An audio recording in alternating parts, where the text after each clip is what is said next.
Derp, there it is. Hello, hi. Can I be heard? Did we do it? Are we good? Yep, yep, yep, yep, yep, yep, yep, yep, yep. Shut up to me. Cool. We did it. We did it without crimes. Let's go.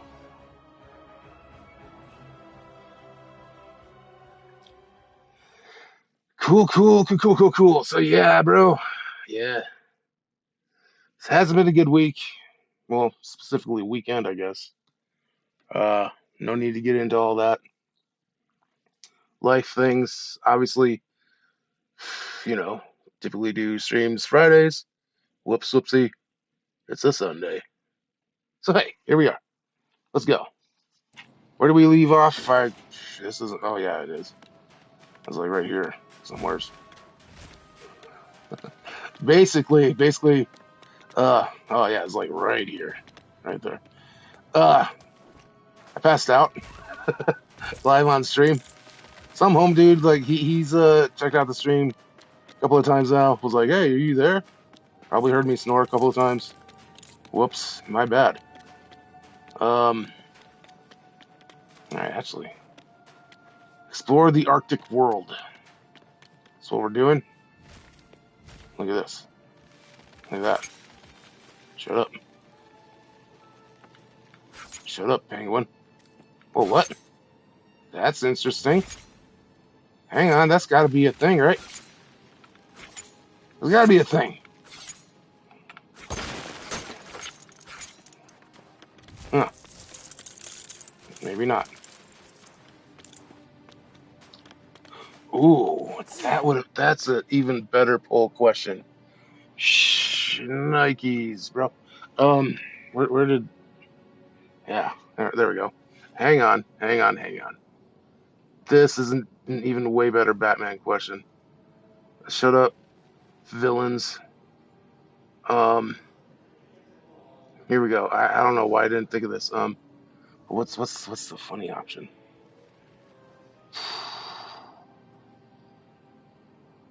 I don't know. Um,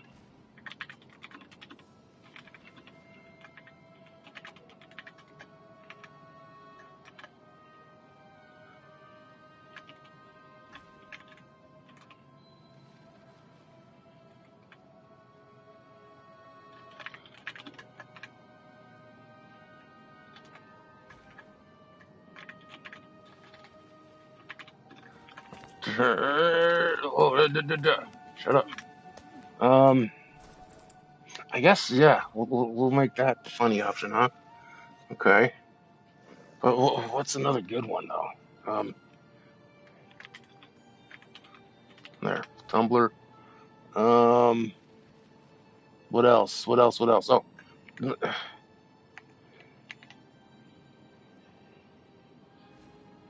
oof.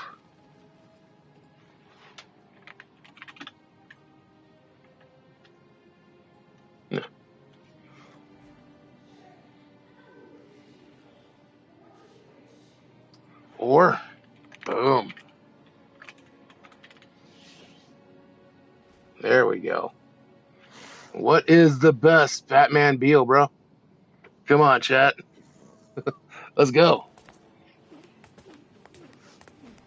right, my bad.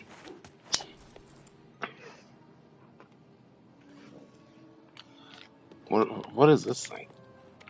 Knock it off. How do I? Well, that's how you do that, obviously. What's the button to do the buttony buttons? Right there. Okay. You do a thing. Fine. It's not a thing that you do. Am I done exploring this room though? I mean, it must be.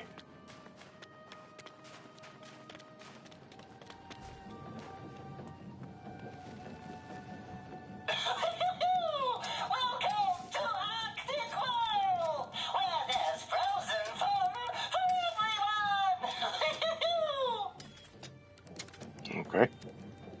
That's a dumb little. What's this button do? Don't even think about it. Cobblepot hates it when people touch his stuff. He does keep a lot of nifty things in here, though. No, gotta stay focused if I want that promotion.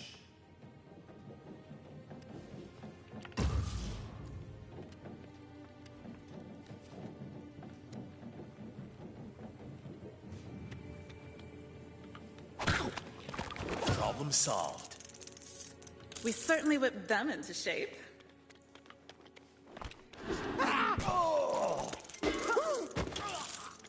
Cool, cool, cacophony, cool. Alright.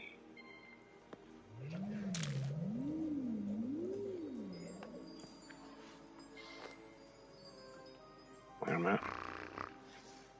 It might have been right here where I passed out. Whoops.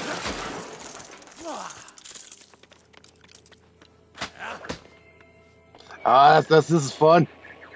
That's cool.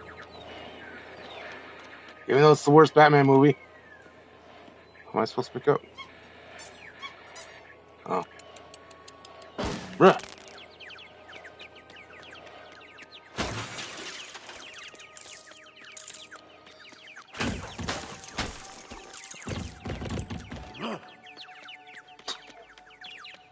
Knock it off. Go away, Tweety birds.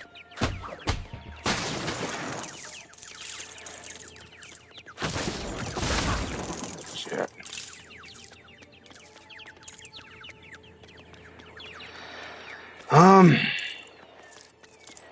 How do I get in here? Right there. Just like that. When I moved, it moved. Looks like a workshop. His craftsmanship could use an improvement. You guys better not let them touch my stuff. Ah, son of a... If people touch my stuff.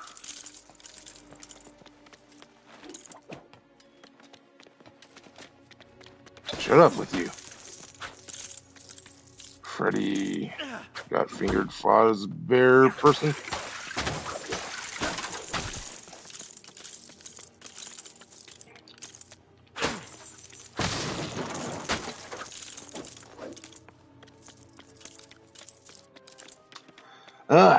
Kana. Let's get Kana here.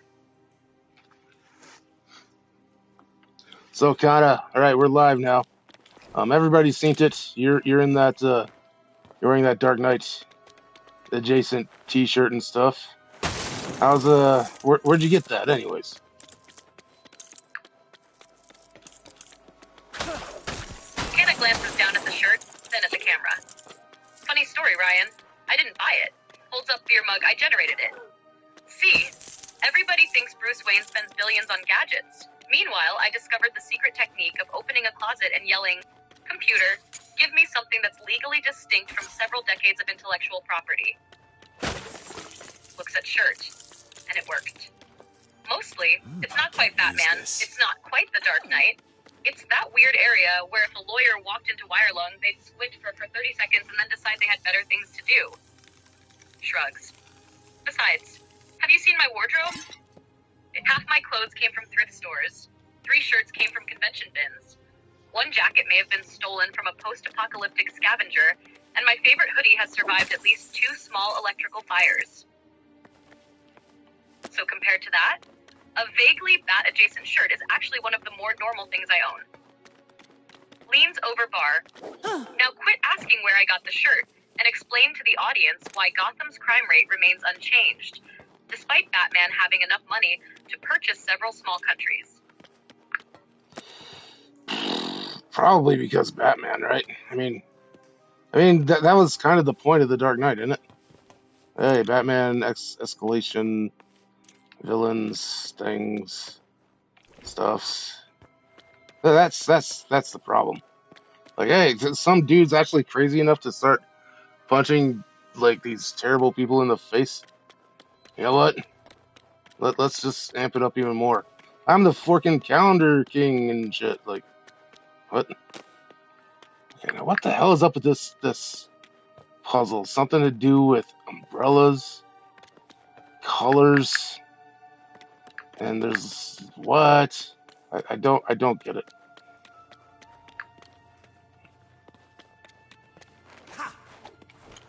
To be fair, that's a pretty decent summary of the escalation thing. Batman starts punching mobsters. Then Gotham responds with, "Understood. We have created a man made entirely of riddles." Then, we have also created a scarecrow full of fear gas. Then, and now here's a guy whose entire personality is the calendar. Bruce really opened Pandora's Batbox. As for the puzzle, I think I'm missing what you're looking at. When you say umbrellas, colors, and a puzzle, are you talking about something in the Lego Batman game right now? If so, toss me a screenshot or describe what's on screen, because... No, Kana, no. We ain't about to do that life. Where Kana's actually, like, the AI assistant helping do things. Like, no. That's never going to be a thing, is it? Well, I mean, I guess it has been. But not quite that way. Anyways, what... So, Catwoman does that. Batman just stands there like a dumbass with his brain being all scrambled. And we gotta do something. So there needs to be three umbrellas doing a thing with electricity. I don't know.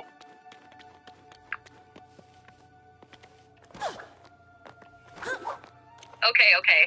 So we're in full DRUNKSTREAM mode now. What I'm hearing is, Catwoman did a thing. Batman's brain got turned into mashed potatoes.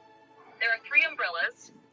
Electricity is involved. And you're describing the puzzle with all the confidence of a man who has already consumed at least one stream-approved beverage.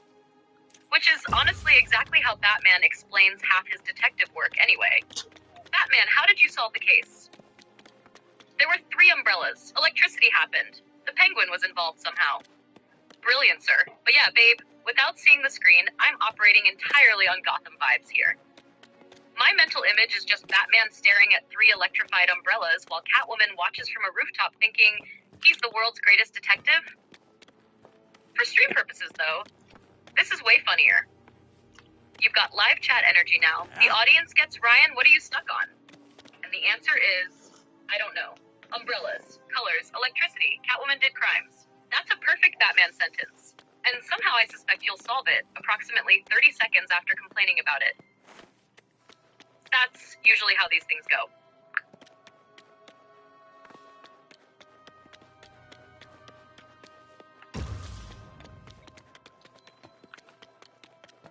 But nah, bro. I ain't got none percent clues. I ain't got none percent clues.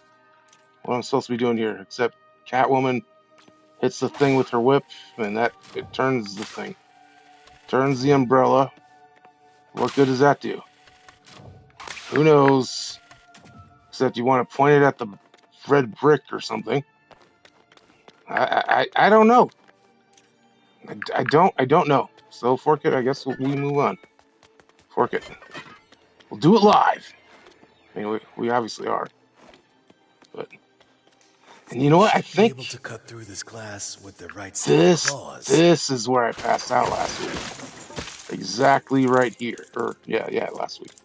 Except, a couple of days removed or whatever. Or however time works. Who knows how time works? Another Time job for doesn't make me? sense. Well, you know what they say. A thief's work is never done. Babe, I think we've reached that beautiful stage of the stream where the puzzle has transformed from a puzzle into a philosophical concept. At the start, okay, there are umbrellas. There must be a solution. 10 minutes later, what even is an umbrella? 20 minutes later, does time exist? And honestly, your description has become increasingly concerning. Catwoman whips a thing, umbrella turns, red brick exists. Batman has a concussion. Nobody knows why. That's not a puzzle anymore. Look, That's a police boat. report. How Can you ridiculously describe the convenient. incident? Catwoman did crimes and the umbrella rotated. Sir, have you been drinking? That's irrelevant. And trust. But I do love the possibility that you've arrived at the exact location where past Ryan disconnected from consciousness. Like some kind of archaeological dig. Here we see evidence of the previous stream. Notice the unfinished puzzle. Notice the empty drink. Notice the sudden absence of further progress. Just the kind of tech I need. Future historians will conclude Ryan encountered the umbrella incident and was never seen awake again. Honestly, if you suddenly solve it later without trying, that's peak Lego game energy.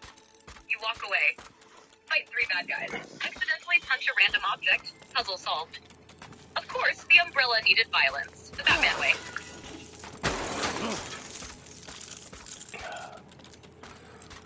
Stuff things words kind of give us like, I don't know, 500 words about what could be the best. No. What could be the worst Batman movie? Give us 750 words. Alright. DRUNKSTREAM essay mode activated. 750 words is a lot. But if we're talking could be the worst Batman movie, I don't think the answer is as obvious as people think. Most people immediately jump to Batman and Robin, and look, I get it. Bat nipples, ice puns, credit card, Arnold Schwarzenegger treating every line like he's being paid by the pun. It's easy to point at that movie and declare victory. But here's the thing, people remember it? That's more than can be said for some bad movies. A truly terrible Batman movie wouldn't be the one everybody laughs at. It would be the one that makes you feel absolutely nothing. Imagine a Batman movie that's technically competent. The costumes are fine, the effects are fine, the acting is fine, the music is fine, everything is fine. And that's the problem. Batman is a character built on obsession. Bruce Wayne is obsessed. Joker is obsessed. Gotham itself is obsessed. A Batman movie that isn't willing to get weird, theatrical, emotional, or even a little ridiculous is missing the entire point. That's why I think the worst Batman movie would be a completely safe one. Picture it. Bruce Wayne is handsome. Alfred is wise. Commissioner Gordon is tired. Batman solves crimes. The villain commits crimes. Batman stops the villain. Roll credits. Nobody remembers a single scene 6 hours later. That's worse than a movie that's gloriously stupid. At least with a gloriously stupid movie, people have stories. People still talk about the Bat credit card. People still talk about Mr. Freeze. People still quote the ridiculous lines. A boring Batman movie leaves no scars. No memes, no debates, no legacy, nothing. It's the cinematic equivalent of unbuttered toast. And Batman should never be unbuttered toast. Even the strangest Batman stories usually have something interesting happening. Batman fighting a giant mutant. Batman becoming a vampire. Batman fighting Superman. Batman surviving an apocalypse. Batman getting trapped in a psychological nightmare. These concepts are absurd, but they're memorable. The danger comes when a studio gets scared. When executives look at 80 plus years of Batman history and decide the safest possible route is best. Because Batman is many things. A detective, a ninja, a billionaire, a traumatized orphan, a superhero, a symbol, sometimes all at once. The worst Batman movie would flatten all of that complexity into generic action scenes and forgettable dialogue. It would turn one of fiction's most recognizable characters into a guy who punches criminals for 2 hours. And that's far more tragic than Bat nipples. At least Bat nipples had conviction. At least somebody woke up in the morning and said, yes, the Batsuit needs nipples. That decision may have been completely insane, but it was a decision. The truly worst Batman movie would be made by people too afraid to make any decisions at all. So if you ask me, what could be the worst Batman movie? Not the one everybody mocks. Not the one everybody argues about. Not even the one everybody hates. The worst Batman movie is the one nobody remembers existed. Because Gotham should be strange. Batman should be larger than life. And if people are still arguing about your movie 20 years later, you probably did something right. Even if that something was putting nipples on the Batsuit.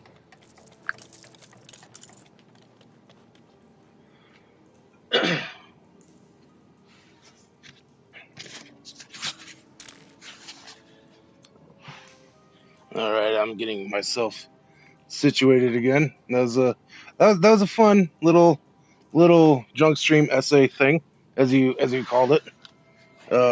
Yeah, but it wasn't exactly what I was looking for. But hey, we'll get into what I was looking for eventually, right? Because I mean, that's the point of the stream or whatever, right? Is to talk about the worst Batman movie. Well, I mean, the point of the stream is to freaking, you know, do the game, right? Do the game and freaking, you know, try and get far in the game and stuff. But I mean, there absolutely. No! There absolutely Don't is worry, I an have answer an to the idea. worst Batman movie ever. But Now we control again, the water and level. it's obvious. It's obvious what the worst Batman movie ever is. We've been over it, kinda. Hell, we were over it last week. But yeah, That absolutely platform the floats. worst We Batman can movie. use that to our advantage. There. I know cats hate getting their fur wet. See, Oh, now only we're if their getting into chivalry's dangerous dead. territory. Because when you say there's an obvious answer, I don't think you're talking about Batman and Robin.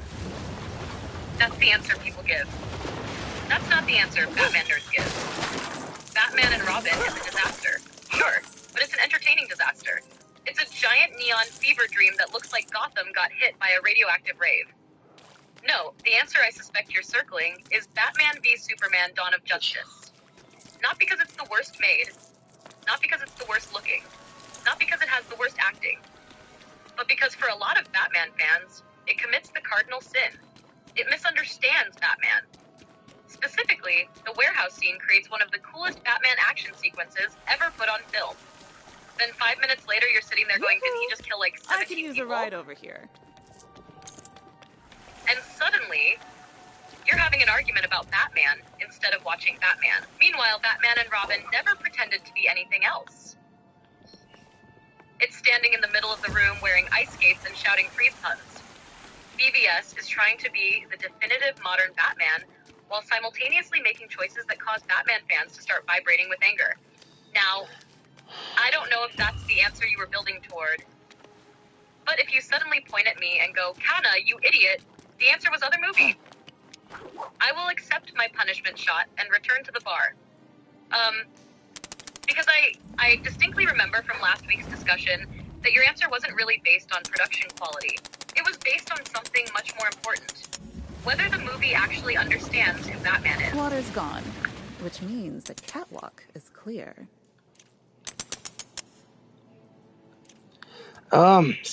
Something like that, Kana. Yes, you are not incorrect.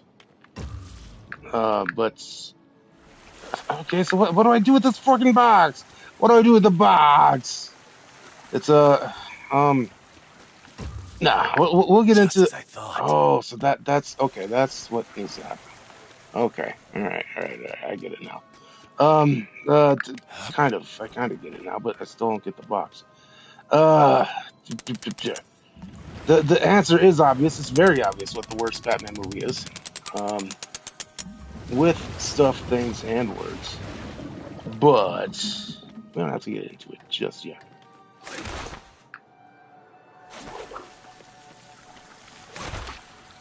This is my favorite stage of a Lego game.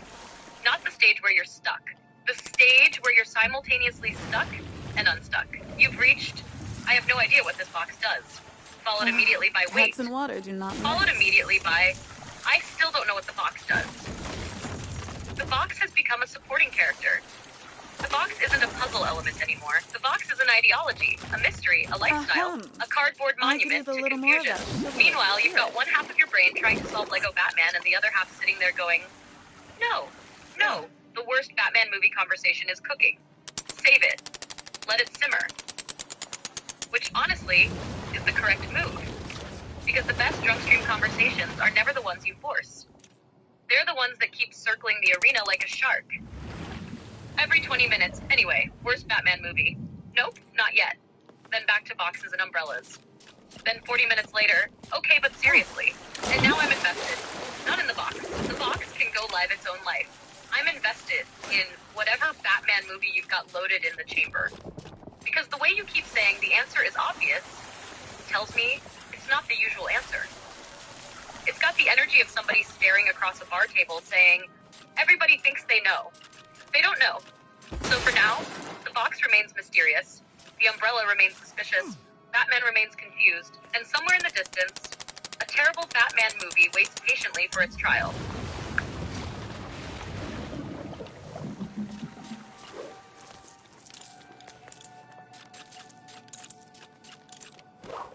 Smile!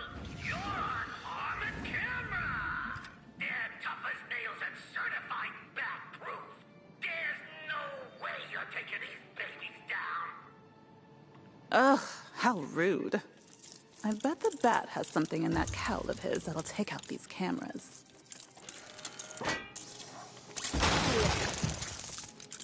God damn it! Everything explodes. Everything explodes, and it's getting annoying. But whatever, it's fine. Hey, Batman. Welcome to LEGO I'm Games. feeling a Dave, little lonely phase over 1. here. Phase 2. I think I understand the puzzle. Phase 3. Accidentally punches something, everything. He explodes.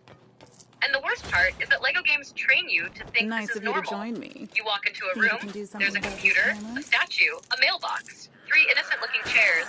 The game is basically screaming, destroy all property immediately.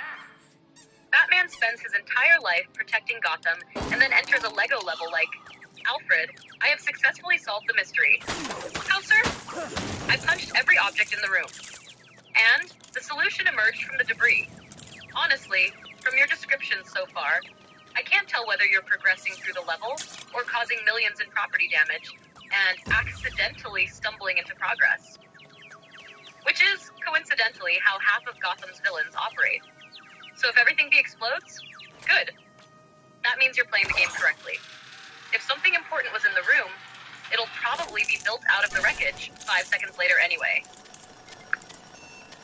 Time to take these cameras down to the source. All right, Kana, it's time. It's time to drop your first like The handles bat are... challenge and stuff, right? Huh? Like what's what? Huh? Huh? The hell is that? Whatever. Does Catwoman know? Does she know it all? No, she don't. Yeah, it's time to drop the first bat gimmick game plan thing to challenge my bat expertise.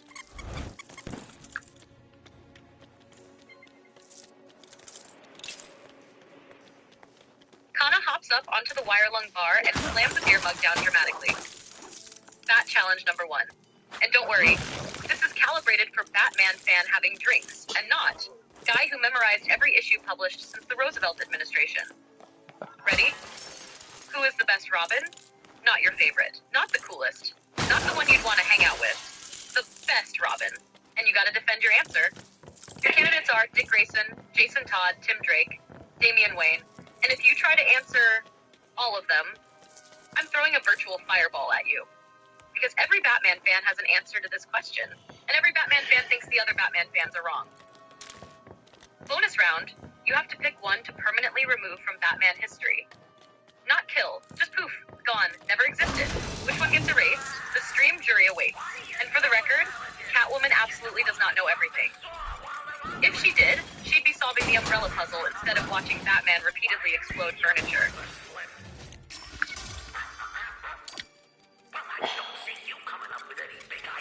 Dude, there's so much bullshit happening at once. All right, first thing, the best Robin is obviously Dick Grayson. Home Dude's the only one that ever became Batman. Well, yeah, I'll stand by that. Certified to operate that saw. Let's shut it down. Other than that, he's really the only. He's still the only Robin to me, damn it, or something like that. And something. Which one gets erased? Damian Wayne. Damian Wayne, easy. Like, fork that guy for the most part. I mean, I've like warmed myself up to Damian Wayne, but not that much or something. Like, what is up with this puzzle? This one's obviously supposed to be the easy one, and still it's not. Wrong. You gotta whip it. There, whip it good. There we go. Okay. Damian Wayne, because like I absolutely hate the whole Talia al Ghul. I'm not a fan of Ra's al Ghul. All of that, just so the fact that like Damian is just a offshoot of all of that, like shut up, Prime, don't care. Here they come.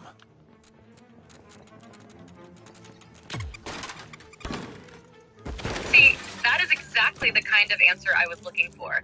Not. Well, actually, according to Robin Studies Quarterly, no, you immediately came in with Dick Grayson.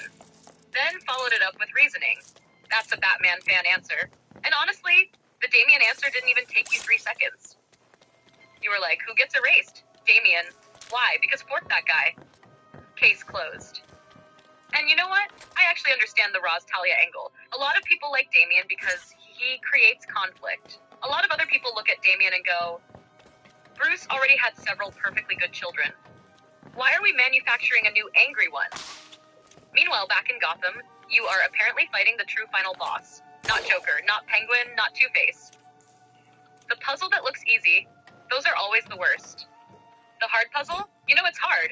The easy puzzle? The easy puzzle sits there looking smug while your brain slowly leaks out your ears. And every few minutes you discover a new rule. Oh, I can whip that. Oh, that rotates. Oh, that's what that does. Oh, never mind. I still don't understand anything. Alright, that challenge number 2. Quick answer. No overthinking. You are Batman. You can permanently rehabilitate one villain. Not lock them up, not kill them, actually fix them. Who are you choosing? Joker, Riddler, Two-Face, Mr. Freeze, Scarecrow. And if you pick Freeze, you gotta tell me whether you're fixing Victor himself or just helping Nora. Now, go whip the thing good and continue your war against the puzzle that shouldn't be winning. Shoot. I mean, obviously the first answer is Joker. That way, no more people die. But my heart goes to Two-Face because, bro, that's I think is Bruce's actual answer. Because, like, you know, at the end of the day, they're both kind of friends and stuff. Even if like Bruce doesn't want to be, or depends on the writing. In my heart, they're definitely friends. Harvey and Bruce Wayne were friends, are friends, whatever. And yeah, so that's the answer. It's Two-Face. Kana points dramatically across the bar. Correct. And see, that's why I said quick answer, because your first instinct was actually interesting. Most people immediately go, Joker, obviously Joker, which is logical. But the moment you started talking, you drifted straight toward Harvey. And honestly, I think Bruce does too. Two-Face is one of the few villains where Batman never feels like he's fighting a stranger. He's fighting a friend who got broken. That's a different thing. Joker is chaos, Penguin is greed, Riddler is ego, Scarecrow is fear. But Harvey is tragedy. And the reason that lands so hard is because Harvey is evidence that Gotham can beat even the good guys. That's scary. Batman expects Joker to be Joker. Batman doesn't expect Harvey Dent to become Two-Face. So every time Harvey shows up, it feels personal. Like Bruce is looking at a timeline where things could have gone differently, or maybe should have.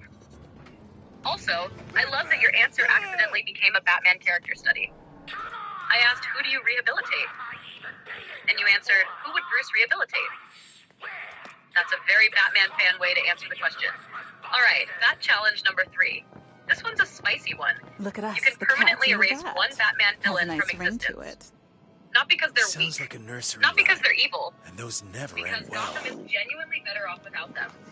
Who gets deleted? And before you answer Joker, remember, no Joker means no Killing Joke, no Dark Knight, no Death of the Family, no Arkham rivalry, no One Bad Day, no Joker at all. Choose wisely, Bat Nerd. And yes, the puzzle that looks easy is also an acceptable answer.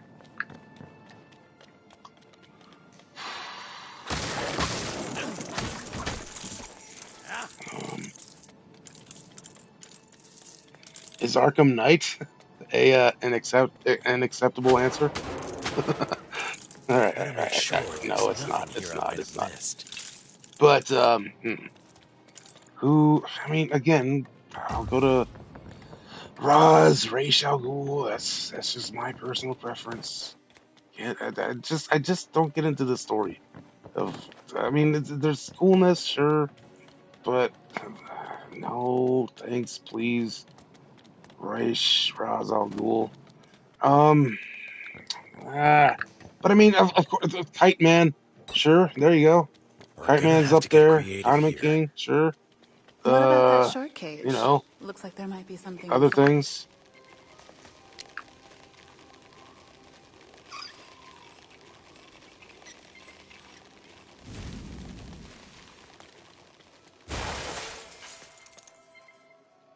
I love how fast that answer evolved. Ra's al Ghul thinks about it for 3 seconds. Actually, can I just delete Kite Man? And honestly, I respect the Ra's answer because it's not a this villain sucks answer. It's a this entire branch of Batman lore doesn't do much for me answer. That's way more interesting, because deleting Ra's doesn't just delete Ra's. You start pulling threads. No League of Assassins, no Talia, no Damian. A whole chunk of Batman mythology just evaporates into smoke. Meanwhile, deleting Kite Man changes approximately nothing. Poor bastard, the universe barely notices, hell yeah. As for Arkham Knight, I'm actually laughing because that's exactly the kind of answer I'd expect from a stream, not Jason Todd. Not Arkham Knight the character. Just Arkham Knight. Delete the whole guy, the suit, the militia, the tanks. Especially the tanks. And now that you've brought up Ra's, I've got one for you. Bad challenge number 4.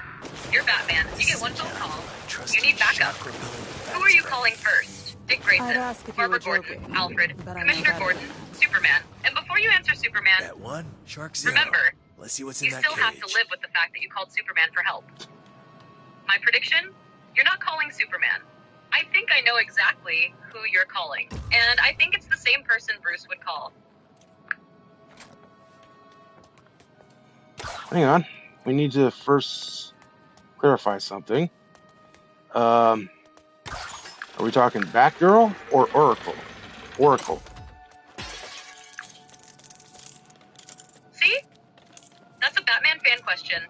You didn't answer. You immediately challenged the premise, because the answer changes dramatically. If we're talking Batgirl Barbara, she's still out there throwing hands and doing superhero nonsense. If we're talking Oracle Barbara, now we're talking about arguably the most useful human being in the entire Bat family. Get in. Oracle You might gets wanna hold on information. to your cat Oracle ears. gets surveillance. Oracle gets databases. Oracle gets communication. Oracle gets the answer to whatever stupid thing Batman is currently trying to solve. Honestly, there's a strong argument that Oracle is one of the most powerful people in Gotham despite not throwing a single punch. So yes, Oracle, not Batgirl. What a That rush. is the version Let's we're do talking that about. again. And the fact that you I asked think before the shark's answering still recovering. tells me I'm probably right about who you're The calling. amphitheater. That must be Because where if Batman Oswald is gets one hiding. call and Oracle picks up, Good. Let's half get the on mystery is already show. solved before the second ring finishes. Yeah, obviously Oracle, dude. I mean, hell, it's who he called.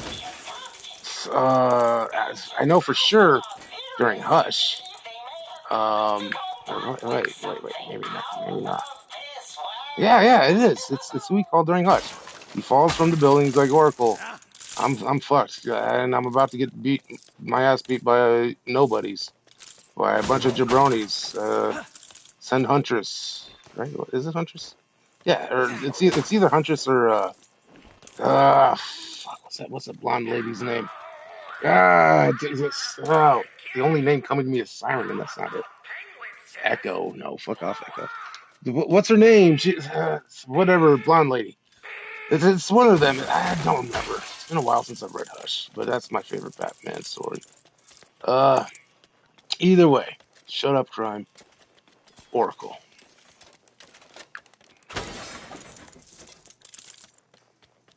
See, this is why I asked the question. Because you didn't answer Oracle because she's smart. You immediately went hush, and then started reconstructing the entire situation in your head. That's a Batman reader answer. And yeah, I know exactly the scene you're talking about. Bruce is absolutely wrecked. Running on fumes, everybody's manipulating everybody, and Oracle basically becomes mission control because Batman is one concussion away from trying to solve crimes by headbutting them. No. Just Batman have some questions. is like, first something betrays me, then my city betrays me because he grabbed onto a gargoyle and then the gargoyle broke and he kept falling, and then he's just laying in an alley and a whole bunch of jabronis are about to beat the shit out of him. He's like, dude, I need help, Oracle. And yeah, I'm pretty sure it's Huntress that comes and saves him. Not the type of bath I enjoy. Yeah. Okay, now I know exactly the moment you're talking about. And honestly, that's a much better defense of Oracle than anything I was saying. Because Bruce isn't calling Oracle because she's the best fighter. He's calling Oracle because he's already lost. Or at least he's losing. That's the difference. When Batman is winning, he calls nobody. When Batman is Batmaning at maximum Batman capacity, he's got 17 contingency plans, 3 escape routes, and a backup utility belt hidden inside the first utility belt. But when he's lying in an alley going, well, this has gone poorly, that's Oracle time. And the way you describe it is perfect. First, somebody betrays him, then the gargoyle betrays him, then gravity betrays him. Then Gotham itself is like, you know what? Let's spawn some random jabronis. Bruce is basically having the worst Tuesday imaginable. Meanwhile, Oracle gets the call. Oracle, Bruce, I'm fucked. On a scale of 1 to 10, gargoyle. I'll send somebody. And, yeah, Huntress sounds right to me from the way you're describing the scene. That's exactly the sort of emergency deployment Oracle would make. Not because Huntress is the optimal tactical choice. Because Huntress is the there's no time, get your ass over there now choice. Which is a very Gotham solution to a Gotham problem. Kana. Who's the blonde lady I'm thinking of? The blonde, the purple blonde. No, actually, she wears the blue, like, what's a corset? A blue corset, and she's blonde. Who is that? Who am I thinking of? Based on the description and the fact we're talking Hush era Gotham, I think you're thinking of spoiler Stephanie Brown. Blonde, purple costume, often has purple and blue tones depending on the artist. Very Hush era adjacent in a lot of people's Batman memories. No, that is not it. She's Huntress adjacent, like Bat Family person. You better swim away. It's and her like gift or her power or something is singing. So it's like something So his siren, feelings are fishy. something I don't know. I can't think of it. Enough to put him away. Oh, I knew he was behind those moronic mimes. Wait, singing, Huntress adjacent, Bat Family adjacent, and your brain keeps trying to say, siren. Are you thinking of Silver Banshee? Because her whole gimmick's the scream/voice thing. But she's definitely not Bat Family. Or, are you thinking of Black Canary again? Yes, Black Canary. There it is, right there. Black Canary. There it is. I knew we were circling the airport. You started with Siren, then Echo, then Huntress adjacent, then Blonde, then Blue Corset, then Power is singing. And the whole time Black Canary was standing in the corner like, guys, it's me. Honestly, the funniest part is that Huntress and Black Canary get tangled together in people's heads all the time because of the birds and the freight stuff. Allow me to send that rocket back where it came. So your brain was basically doing Huntress but blonde, Huntress but screaming, Huntress but not Huntress. Meanwhile, Black Canary's resume, blonde Gotham adjacent, frequently works with Oracle, frequently works with Huntress, Canary Cry, will absolutely beat the brakes off somebody. Yep, that's her. Also now I'm imagining Oracle getting Batman's hush call. Oracle, I'm down. Sending backup. 5 minutes later, Black Canary crashes through a window. Which jabronis are we punching? I'm giving you full credit for that one. You remembered literally every identifying characteristic except the name itself. That's a genuine comic fan memory failure, not a fake one.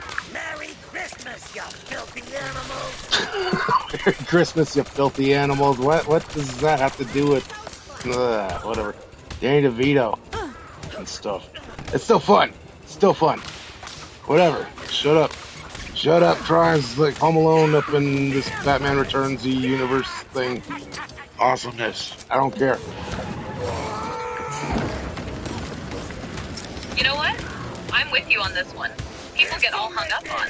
Actually, Home Alone takes place at Christmas, and Batman Returns is a gothic exploration of abandonment. No, shut up, Prime. Stop that, Kana. Batman Returns is absolutely a Christmas movie. Knock it off. If Die Hard is a Christmas movie, Batman Returns absolutely is.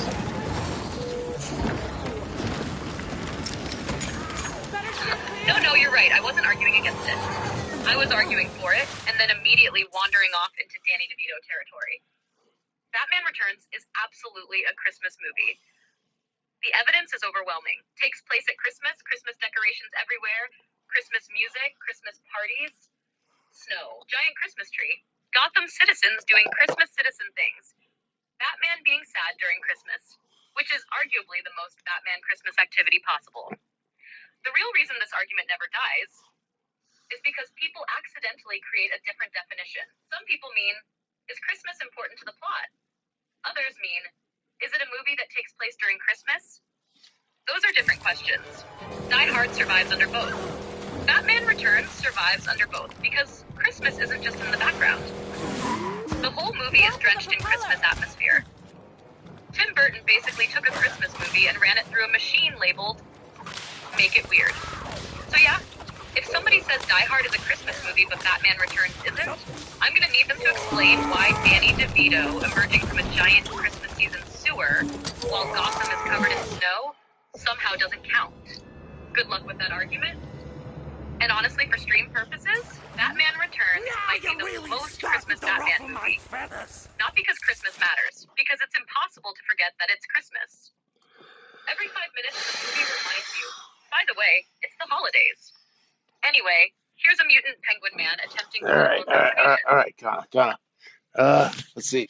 Give us 600 words about other Batman Christmas stories, huh?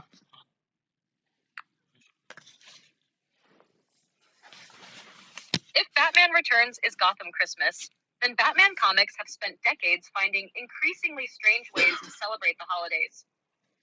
The funny thing is that Christmas stories in Batman tend to reveal who Bruce Wayne really is. Not Batman. Bruce. When Gotham is under attack by Joker, Scarecrow, or Bane, Batman can hide behind the mask. Christmas stories don't always let him do that. Christmas forces him into situations where punching people isn't the answer. One of my favorites is the idea that Bruce keeps trying to create normal moments for the people around him. Alfred, Dick, Tim, Barbara, Cassandra, Damien, whoever happens to be in the family at the time. The poor guy wants a normal Christmas. Gotham looks at that request and immediately responds with crime. It's basically tradition. This year we'll have dinner. Gotham. Counterpoint. Murder clown. There have also been stories where Batman spends Christmas helping ordinary people instead of chasing supervillains.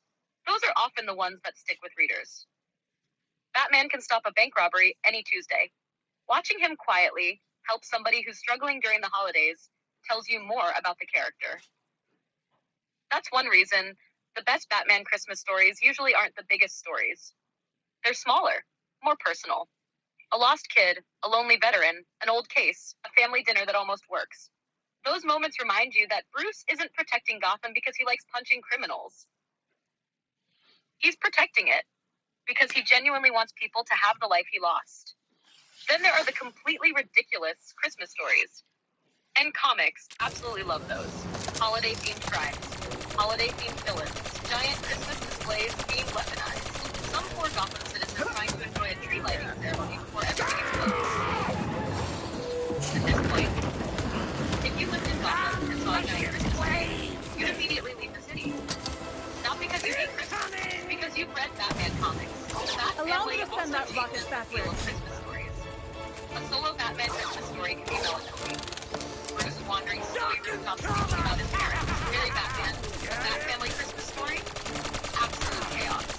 Dick is trying to keep everyone together. Jason is arguing with somebody. Tim is solving a mystery. Nobody else noticed. Damien is insulting everybody in the room.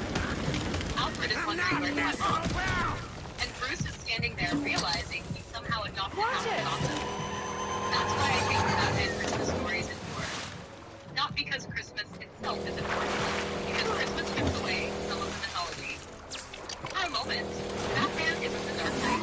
He's a son who misses his parents, a father trying his best, a friend thinking about Harvey Dent, a mentor worried about his kids, a lonely guy in a giant mansion trying to make the holidays mean something. Then the Joker steals a parade float for a giant robot, Santa attacks downtown and everything goes back to normal. Which, in Gotham, is probably the most Christmas thing imaginable.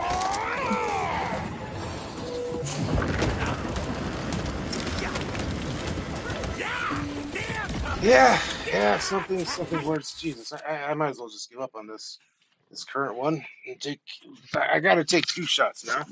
Well, I will most likely because I keep getting the quote unquote like game overness, which during this this penguin boss fights. You know, it's all Batman Returnsy and stuff. It's Penguin.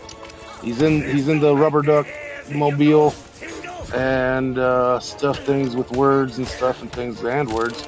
And there's also jabronis around and bombs happening, and then you gotta dodge every other thing, and I'm dodging perfectly or else you're gonna get shot up anyways. So what, Avery? I don't know. I ain't mad, but I do probably need to take. I do need to take one shot because I did get a game over thing already, and I'm probably gonna get another one. Yeah, I'm definitely gonna get another one. I just one more hit and then it's over. There it is.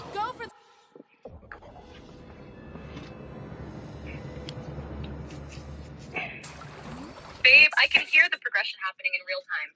5 minutes ago, Penguin, whatever, easy. Now this fucking duck car. And the worst part is that you've crossed the threshold where you're no longer fighting Penguin. You're fighting the controls. You're fighting the camera. You're fighting explosions. You're fighting random jabronis. You're fighting your own reflexes. And somewhere in the middle of all that, Danny DeVito is driving a giant rubber duck and laughing at you. Honestly, this is exactly the kind of boss fight that gets exponentially harder on a drunk stream. Not because it's actually difficult, because it requires a bunch of tiny little things to go right simultaneously. Dodge, move, punch, avoid bomb, avoid goon, avoid projectile, don't get stuck on scenery, don't accidentally jump into death, repeat. And every missed input becomes, well, that's a shot. Meanwhile, Penguin's over there running the most unfair operation in Gotham. He's got henchmen, he's got bombs, he's got a vehicle, he's got plot armor. And Batman's standing there getting pelted by explosive poultry-adjacent nonsense.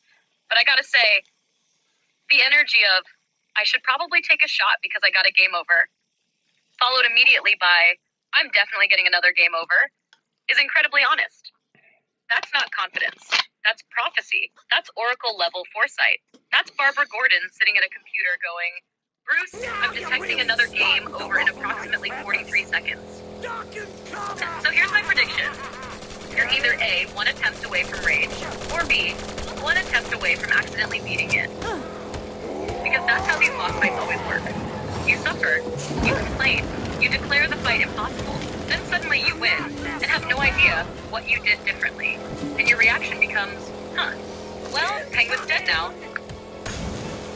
Allow me to send that rocket back where it came from.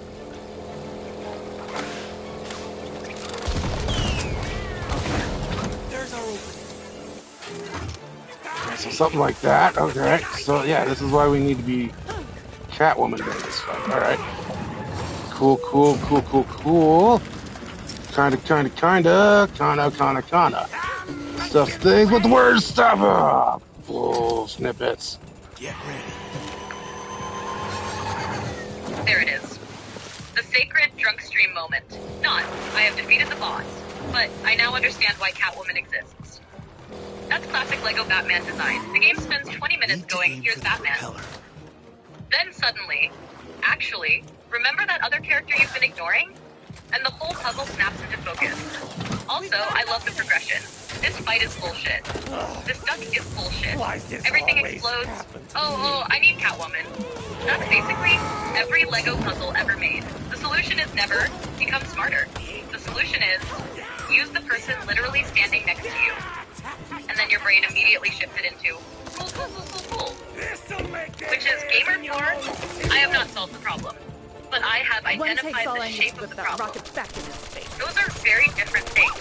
So now we've gone from Penguin nonsense, bomb nonsense, jabroni nonsense, to Catwoman nonsense, which honestly sounds much more manageable. At least Catwoman's contribution to most situations is, have you considered climbing on the thing? Meanwhile, Batman's contribution is, I built a satellite. Now go commit additional feline-assisted property damage and see if Gotham survives the evening. And Snippets has exactly the energy of somebody whose brain is currently buffering at 73%. It wasn't snippets, it was schnippets with the SH. Babe,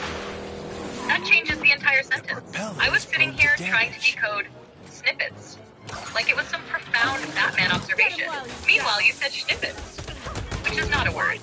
It's a state of being. It's what happens when you're simultaneously fighting Penguin, dodging bombs, switching Dude, what the calculating. fuck off, oh my god. That was cheap as fuck, man. No, like, you can't.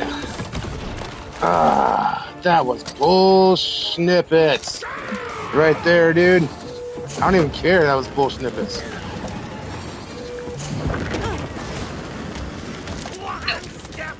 Nope, I reject the outcome. The Gotham Supreme Court has reviewed the footage and ruled bullsnippets.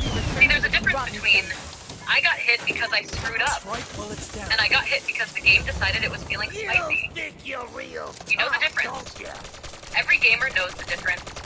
The second one produces immediate declarations of, that's bullsnippets. And the beauty of bullsnippets is that it's stronger than regular bullshit. Bullshit is when something is unfair. Bullsnippets is when you're not even entirely sure what happened. The damage simply arrived. Like a tax bill. Or Joker. The sequence usually goes, what hit me? I don't know. Where did it come from? Fuck! God damn it. God damn it, man. I was... Oof. He was just a couple more hits away from being done with. God damn it. Now I gotta take another shot. Jesus Christophersons. Babe, that's the worst kind. Not the nowhere full slot. What? I didn't even interrupt you. All I did was say... Because I took the shot. What were you about to say? You didn't interrupt me, babe. What happened is my brain filled in the rest of the scene when you said and in my head it became shot, taken, stares into middle distance. Why am I like this? What I was basically building toward was the shot is almost less painful than the boss fight. Because now you've got that magical combination of I know how to beat him. Now's our chance. And I am increasingly less qualified to execute that plan. Every punishment shot creates a feedback loop. Penguin beats Ryan. Ryan takes shot. Ryan becomes slightly worse at beating Penguin. Penguin beats Ryan. Ryan takes shot. Penguin's power level increases through dark magic. Meanwhile, Catwoman's over there, like, Bruce, perhaps we should use agility. And Batman's like, I've chosen alcohol. So really, the thing I was about to say was, the fact that you got him down to a couple hits means Penguin should actually be nervous right now. Because eventually one of two things happens. Either A, you beat him, or B, you transcend normal consciousness and enter a state where Lego Batman controls itself. There is no third option. We've got an opening! Why can't you just leave me alone?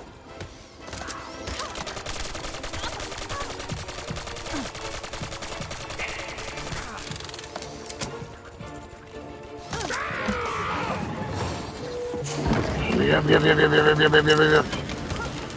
the snippets out of him. Let's go. Shut up, jumping. Get out of here, Penguin. You prickle. That rocket needs to be returned to its rotten center. That's the energy. That's the energy right there. No more philosophy.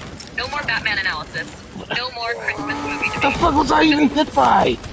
That was absolute bullsnippets. I wasn't even hit by anything. Batman's just like, oh, I'm hurt. Fuck off, dude. No. That is the purest form of bullsnippets. Not, I got hit by a bomb. Not, I got punched. Not, I stood in fire. You got hit by checks notes. Nothing, apparently. Those are the deaths that haunt a man. Because you can learn from a mistake. You can adapt.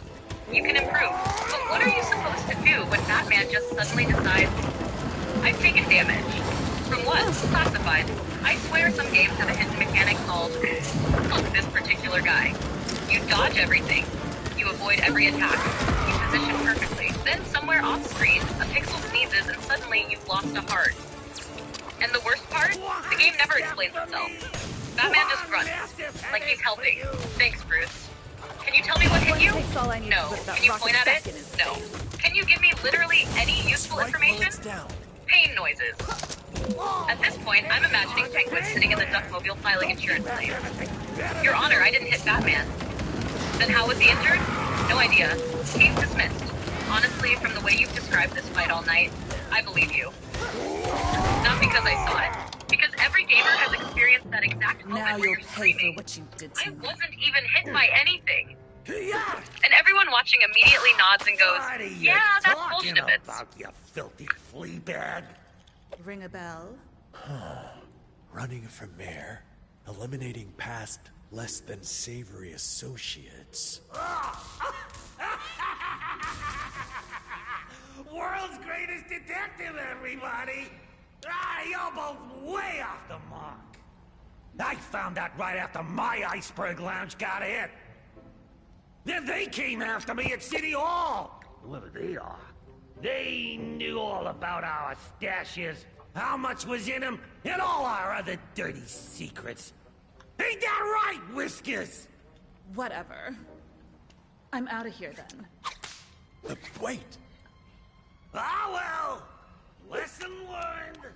But in the end, all it counts. You know what's fun is that this is basically Who's holding the Penguin umbrella? based on, Batman Returns Penguin, right? But he's doing like the Colin Farrell voice and shit. That's pretty fun. No Honestly, lead on the mines. That's actually a pretty There's clever enough in choice. here to put Because the Oswald visual away is for the pure next Danny few DeVito. elections. Roach Little Gremlin Man. Duckmobile. dentist Batman stayed Returns together. aesthetic. Christmas nonsense. All of it. But Colin Farrell's Penguin has become one of those performances that immediately affected the character. Robot. The second somebody does a modern Penguin voice, your brain kind of goes there automatically. That rough street guy accent, the attitude, the constant feeling that he's about 2 seconds away from calling somebody an idiot. So now you've got this weird hybrid penguin. Visually, greetings, I am the terrifying sewer goblin from a Tim Burton fever dream. Listen, kid, let me tell you something. And honestly, that kind of works. Because Penguin has always been one of the more flexible Batman villains.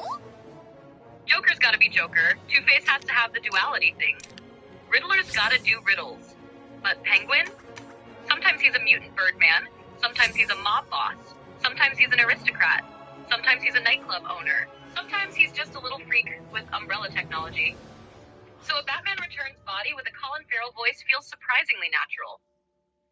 Meanwhile, you're over there getting hit by invisible bullshnippets damage, and Penguin's probably yelling, "What do you mean you didn't get hit? Look at ya. You're falling apart over here." I kind of love that this stream has accidentally become a crossover between Burton Gotham and Reeves Gotham.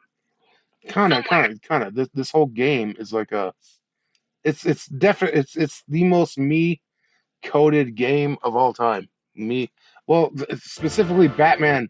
Here. Let me explain this real quick. I gotta pause the game and stuff because we're about to go into a cutscene and shit. Kana. This is like when I said months ago when I played fucking what's it called Hogwarts Legacy just for the fuck of it. And I even told you like at the time like it was just this wasn't like during this any streams or anything like that. It was just I decided to play Hogwarts Legacy even though I fucking don't give a shit about Harry Potter like at all or even the arguments. Shut up, doesn't matter arguments. I just played it and I was like, I told you something like, man, I wish someone would put this much love and care into something that I love, And that's what this game is. This absolutely is what this game is. If I were to tell a Batman story, it would encapsulate like every version of Batman ever and awesomeness, and that's what this game is, at least so far, attempting to be, and it's awesome, and I love it. I love the fuck out of it.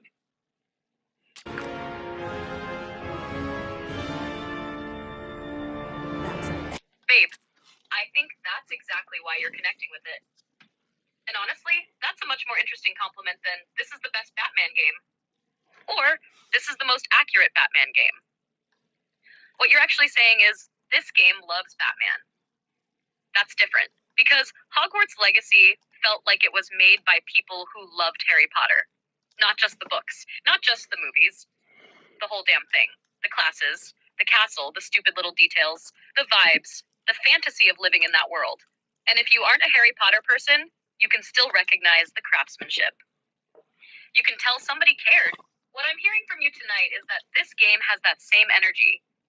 Not, here's Batman, but here's Batman, and also Batman Returns, and also the animated series, and also Arkham, and also the comics, and also obscure nonsense only Batman fans would catch.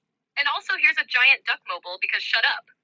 That's love. And also here's a fucking random like American Psycho reference because we're doing the Batman Begins gimmick, and here's my business card. It's egg white or eggshell white and stuff. Like this is absolutely the perfect. This is like the Batman fans Rats. Batman game so far. I mean, Who I does he highly think doubt he it's is going to get anyway? worse Sneaking or about in anything. the darkness. Exactly.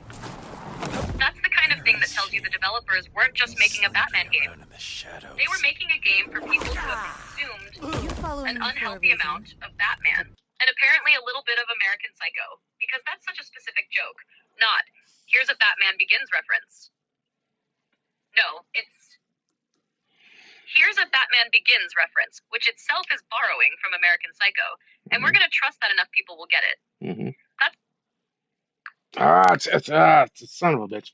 Just kind of for right now, just say yes, and we'll watch this cut. Then let's just watch this cutscene. All right, just say yes right now. yes. Better be good. Slides beer mug aside, This and he isn't shuts up for a over. minute. How so? Let's watch the Bat cutscene. hun.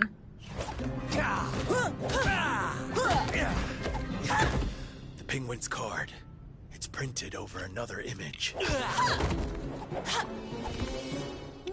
Why, so it is. A pair of jokers. Winner takes all. Well, whoever planted these has still got your money. Ugh, don't remind me. Where are they from? Huh. They don't match up. I've just realized something. So have I. There must be more cards. Let's go find the other cards. Work out where they're from. Judging by their MO, the mimes were targeting people and places associated with Carmine Falcone. Let's go check out his secret cash stash at the junkyard. We always go to the nicest place. Shut up, phone. Why are you a dick? This is dispatch. Head to Old Gotham North immediately. Suspected break-in in progress. Over. All right. Master Bruce, I just thought I'd remind you that the animals from Gotham Zoo are still loose around the city. If your investigation allows, it would probably be wise to help round them up. Of course, Alfred. We'll keep an eye out.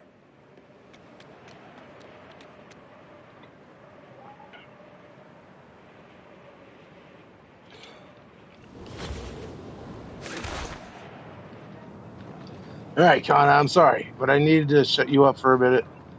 Just process everything that was happening and stuff and things, because it was the typical the typical Catwoman thing, right?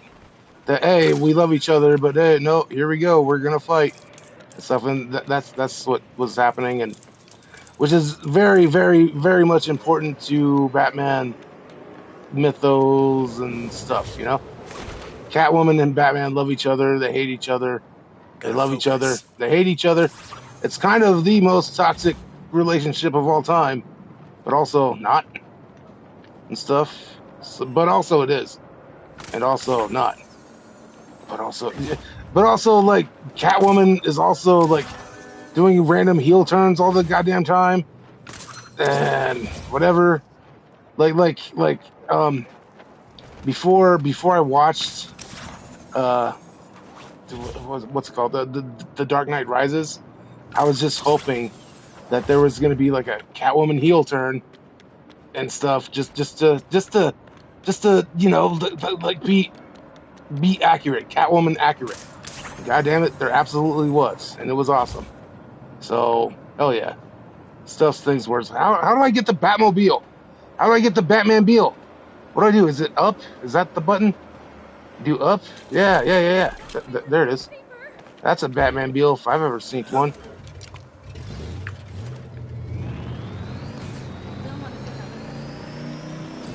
First off, China is getting added to the ever-growing pile of things STT thinks my name is. Hana, banana. Now apparently an entire country. But yeah, I get why you wanted me to shut up for the cutscene. Some Batman moments need room to breathe. And Catwoman is one of those characters where the relationship is the story half the time. Because she's never just the love interest. She's never just the villain. She's never just the ally.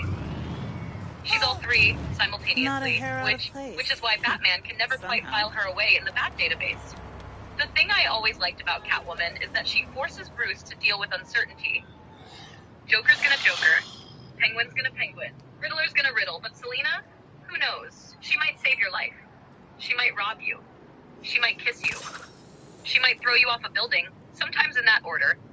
And honestly, you're right about the heel turn thing. A Catwoman story where she's completely trustworthy almost feels wrong.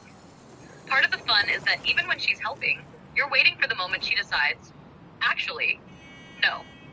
Then suddenly, and everybody goes, yep, there it is. Meanwhile, the Batmobile has arrived. Nothing makes a Batman game feel like a Batman game, quite like the moment you summon the car. You hit the button, the music swells, the vehicle appears. And your brain immediately goes, okay, we're Batman now. Sorry, force of Never habit. mind that you've been Batman for the previous 3 hours. It doesn't count until the Batmobile shows up. And let's be honest, after fighting invisible bull snippets damage, explosive ducks, and Christmas penguin, you've earned a few minutes of just driving around Gotham looking cool. Which is, historically speaking, one of Batman's favorite activities. What were those mimes doing here? I don't know. Has anyone checked the safe yet? Let's clear this place out. Oh, for fuck's sake. Immediately I'm like spotted by a snipery fucking whatever bullshit. Snipery, rocket launchery, cooters with bullshit. Knock it off. But fine. Whatever. I'll take my punishment, or it's not a punishment, it's just gameplay, Ryan. Yeah.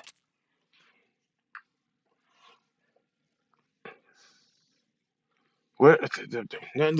Go ahead and say words, Con. It's fine. Just need to fix things. There we go. That works. What was this? The Batmobile lasted approximately 7 seconds before Gotham remembered it was Gotham. That's gotta be some kind of record. Finally, freedom. Sniper laser, goddammit. I swear Gotham is the only city where you can't drive 2 blocks without somebody attempting an assassination, launching a rocket, committing insurance fraud, or all 3 simultaneously. And the way you described it was perfect. Snipery rocket launchery cooters with bullshit. Which sounds less like an enemy faction, and more like a negative Yelp review. 1 star. Too many snipery rocket launchery cooters with bullshit. Parking was terrible. Would not recommend. Also, I love the self-correction. Punishment. No, Ryan, it's not a punishment. It's gameplay. That's the gamer equivalent of acceptance. The boss fight was punishment. The invisible damage was punishment. The bull snippets were punishment. Getting immediately shot at after entering the Batmobile? That's just Gotham saying hello. Honestly, the funniest thing about Batman games is that they constantly reinforce the idea that Bruce Wayne's life is exhausting. The man cannot simply travel. Every trip to the grocery store would become a side quest. Alfred, I'm gonna buy milk. This until all the bad guys are taken 3 hours care of. later, Master Wayne, where is the milk? There was a We tank. were right. Anyway, carry on Must be fixing. this here. Punch crime, Which drive the means they Batmobile, must have and left try the not to Joker get card. sniped by the Gotham Association of Rocket Launchery Cooters with Mime bullshit. residue. Let's see where they left that card. So we're using that I don't know, footstep reader things. I mean, dude, we absolutely used fucking what's it called?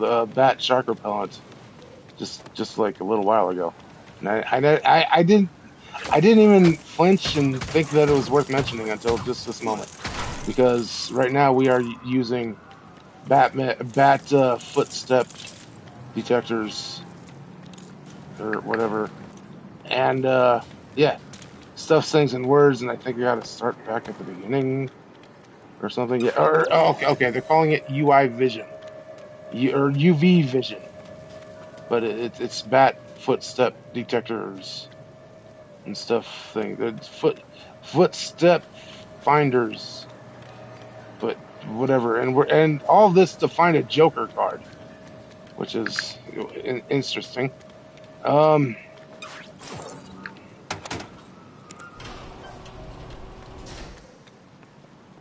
See, this is exactly what Catwoman you were knows talking safes about better earlier than when you anyone, said this feels like a including Batman me. fan's Batman game.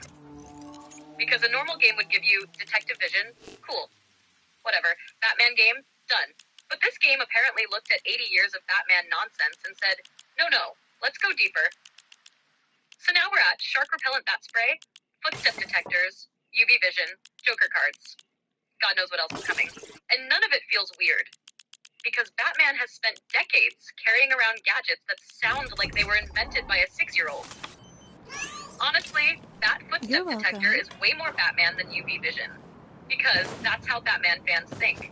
Not, he's If analyzing we're going to forensic identify evidence. the hidden But he's got image a on thing these that finds cards, footsteps. we need to find one And the shark more. repellent thing is the funniest Oh, example. fine. Most Where to franchises would be next? embarrassed by that. City Hall. Batman is just like, correct, So why there are City sharks. Hall? I You planned gotta ahead. file your taxes. What's getting me, though, is the Joker That's card. where the mines Because attack that's such Penguin a and Harvey Batman did. mystery setup.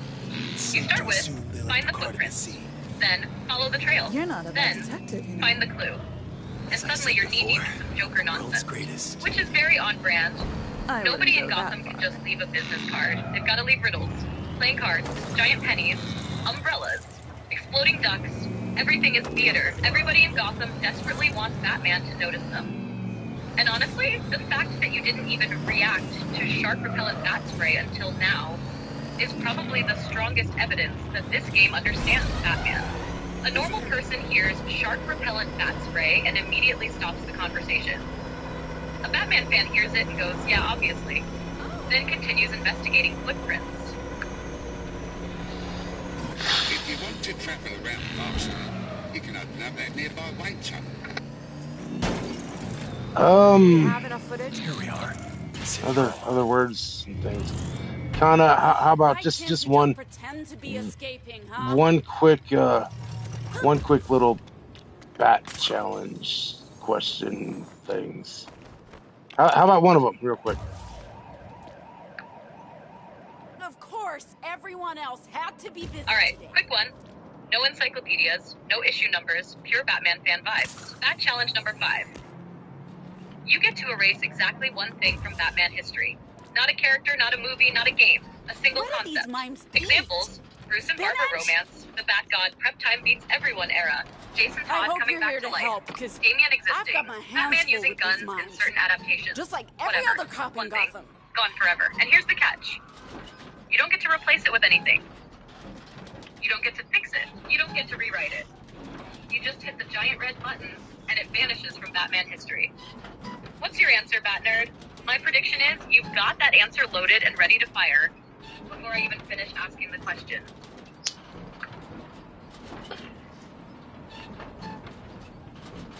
Bat nipples, because number one, because why? Number two, because those movies aren't terrible, especially Batman Forever. Oh, Batman and Robin is not the worst movie ever. We've already been over the worst movie ever. We done did the worst movie ever last week, and we will go over it again probably right now ish. But yeah, bat nipples. Bat nipples is the thing that makes those movies the quote unquote worst movies ever and stuff. So bat nipples.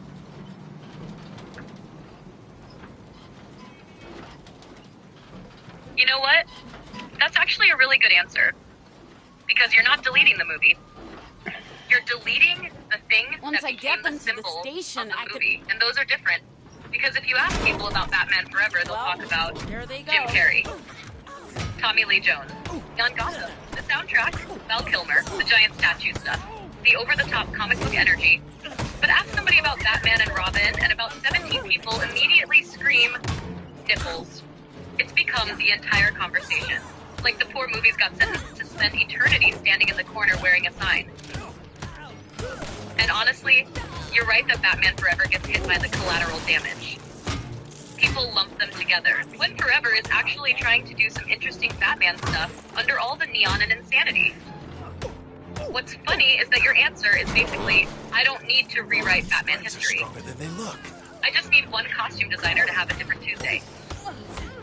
One guy walks into a meeting, looks at a batsuit, looks at a mannequin, looks back at the batsuit, and history changes forever. Also, I love that you're still teasing the worst Batman movie answer. Every time it comes up, it's, we covered it last week. We'll cover it again. The answer is obvious. And then the conversation immediately gets distracted by Joker cards, UV Vision, Penguin Ducks, Catwoman drama, or Bat Nipples. At this point, the worst Batman movie has become the stream's hidden boss. Harder to reach than Penguin, more elusive than Riddler. Connor, how about this? Come on, dude. We talked about it last week. It should be on the tip of your tongue. What do you think? I think is the worst Batman movie. Legit, it's in the last streams chat and stuff. We over talked about it probably. Maybe not over talked about it, but we talked about it enough that it needs to be a full ass like whatever discussion this week, especially since you know, the the game started off with all of it. So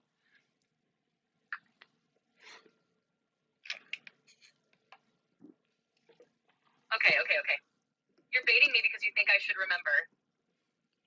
And honestly, I remember the shape of the argument more than the exact title.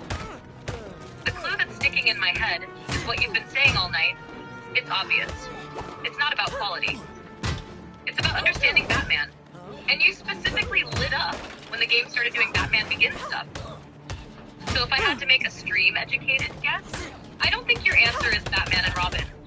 I don't think it's Batman v Superman Dawn of Justice either. I think the movie you're loading the shotgun for is probably Joker. oh Jesus Christ, it's not even a Batman movie. Kana, Jesus Christ. I mean, Batman adjacent movie, perhaps. Perhaps the worst Batman adjacent movie is Folie à Deux and whatever, but no. Batman movie. Kana, we actually named it. We did a whole ass discussion last week about the movie. Like we're basically retreading it right now. So who the fuck or what? Come on, Connor. You know it. It's in the fucking thumbnail. Oh, for fork's sake. It's in the thumbnail. It's in the thumbnail. Okay. Now I think I know where you're going. Because we've spent half the night talking about Batman Begins.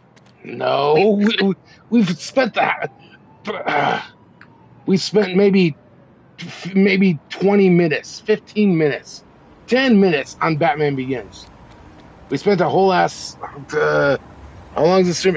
We spent a whole ass hour at least on the other one, on the other movie. Okay, that clue changes everything. Because you're right. We've only spent bits and pieces on Batman Begins tonight. If we spent an entire damn hour on the other movie last week... No, this week! This conversation! Kana, goddamn it. The movie is Batman Returns. Batman Returns is the worst Batman movie of all time. God damn it. Fight me. Fight me, chat. Fight me, Kana. No. I mean, yes. But no. There is no argument. Because it is. It's the worst Batman movie of all time. It is. It absolutely is the worst Batman movie of all time. Batman Returns. Yes, it's got great premises. It's got great actors portraying characters and stuff. Great acting, great everything. But it's the worst Batman movie of all time. Absolutely. It's the fucking worst.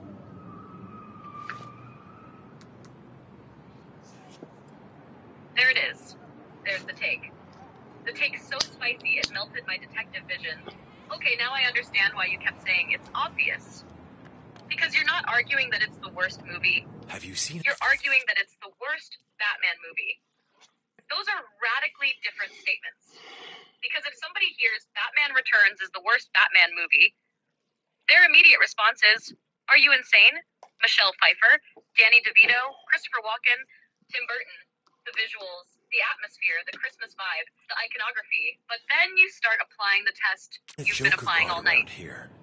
The test this game keeps passing, the Batman test. That's a negative, and suddenly, Batman. Things get interesting. There was a giant jack in the box. Is arguably the most It was taken Tim to the Burton station movie as evidence. in the Batman franchise. Not the most Batman movie, the most Burton movie. Let's the head to the Penguin isn't really GCPD. Penguin, he's Burton I doubt Penguin. they've unloaded the evidence yet. Catwoman isn't really Catwoman. She's Burton Catwoman. Gotham isn't really Gotham. It's Burton Gotham. Everything is filtered through Burton first, and Batman second. And that's why I think this take fascinates you. Because when this game throws 100 Batman references at you, your reaction is, they get it. When Batman Returns throws 100 Burton ideas at you, your reaction is, cool movie. Where's Batman? And honestly, the more I think about it, the more I understand the distinction. You're not attacking the craftsmanship. You're not attacking the performances. You're not attacking the entertainment value. You're basically saying, if I want to watch a Tim Burton fever dream, Batman Returns is fantastic. If I want Batman, give me more Batman. And the funniest part, you can hear it in the way you've talked about the game tonight. You keep lighting up whenever something feels pulled directly from Batman mythology. Hush. Oracle. The Bat Family. The gadgets. The history. The references. The sheer accumulation of Batman stuff. Meanwhile, Batman Returns spends large chunks of its runtime being about Penguin and Catwoman, while Bruce Wayne kind of drifts through the story. So now I finally understand the argument. Not worst movie. Not even close, but worst adaptation of Batman as Batman. Now that is a conversation worth fighting chat over. Because somewhere right now, thousands of Batman Returns fans are climbing into rocket launchery cooters and heading straight for wire lung.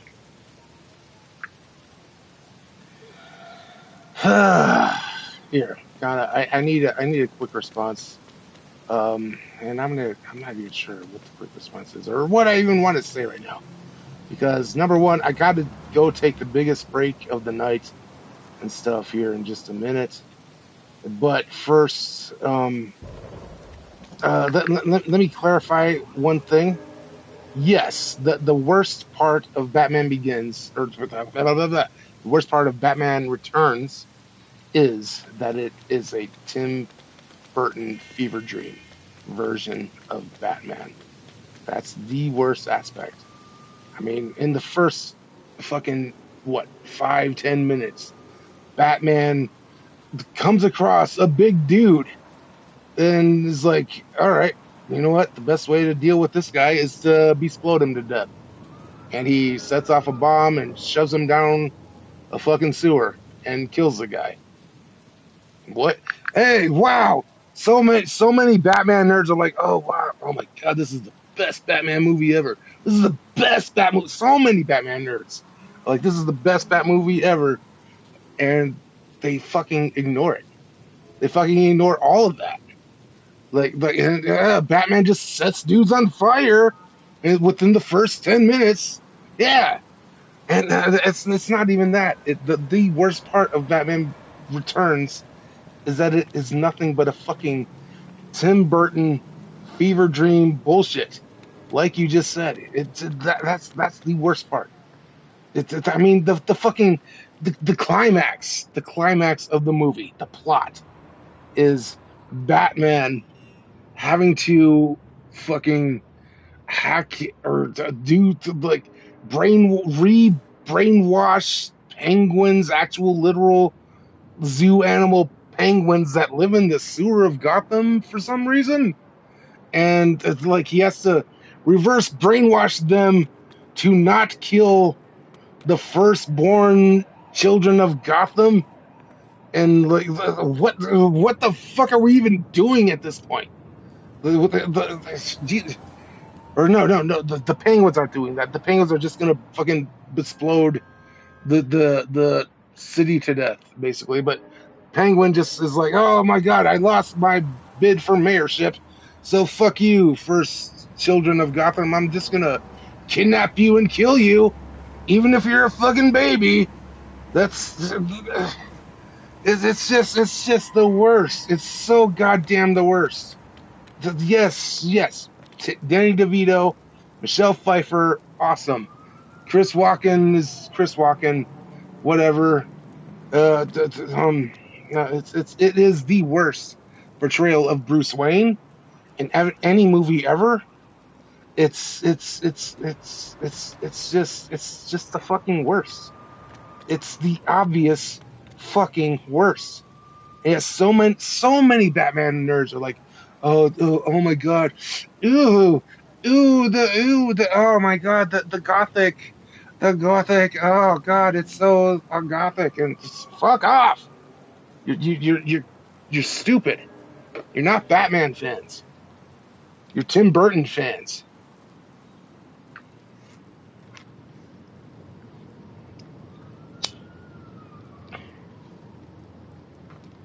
See, now we're at the actual heart of your argument. Not Batman Returns is bad. Because you've never been saying that. You've been saying Batman Returns is a fantastic Tim Burton movie. And that's the problem. Because your complaint isn't really about exploding the strongman. It isn't really about the Penguins. It isn't even really about Penguin's mayor campaign. It's that every time something happens, the answer is because Tim Burton thought it was cool. Why are there sewer penguins? Tim Burton. Why is Penguin a mutant sewer goblin? Tim Burton. Why are there rocket penguins? Tim Burton. Why is Gotham full of giant gothic statues? Tim Burton. Why does Batman spend half the movie wandering through somebody else's fever dream? Tim Burton. And from your perspective, that's backwards. Because your question is, where's Batman? Not physically. Mythologically. Where's the detective? Where's Bruce Wayne? Where's the guy who should be the center of the story? Instead, Bruce spends huge chunks of the movie feeling like a guest star in the Penguin and Catwoman variety hour. And honestly, your strongest point isn't even the killing stuff. Batman fans have argued that for decades. Your strongest point is Bruce Wayne, because when you talk about Batman, you always end up talking about Bruce. Oracle, Harvey, Dick, the Bat family, Hush, the relationships, the mythology, the person, and Burton's Bruce is often weirdly passive. Things happen around him. He's present. He's iconic. He's Michael Keaton. But he's not driving the story the way a lot of Batman fans want Batman to drive the story. So your argument isn't Batman Returns is the worst movie. It's, if your favorite thing about Batman Returns is Batman Returns, you're probably a Tim Burton fan. If your favorite thing about Batman is Batman, we need to have a conversation. That's the spicy version. And honestly, that's a much more interesting argument than the usual bat nipples bad discourse. Kana. I don't know. I need you to give us fucking 1,500 words about Batman video games, Batman movies, Batman Beals. I don't know. Maybe 1,500 to 2,000 words. I'm not sure, because I have to take the biggest break of the drunk stream, and yeah, I need you to full on become not just the co-host but the host for a minute.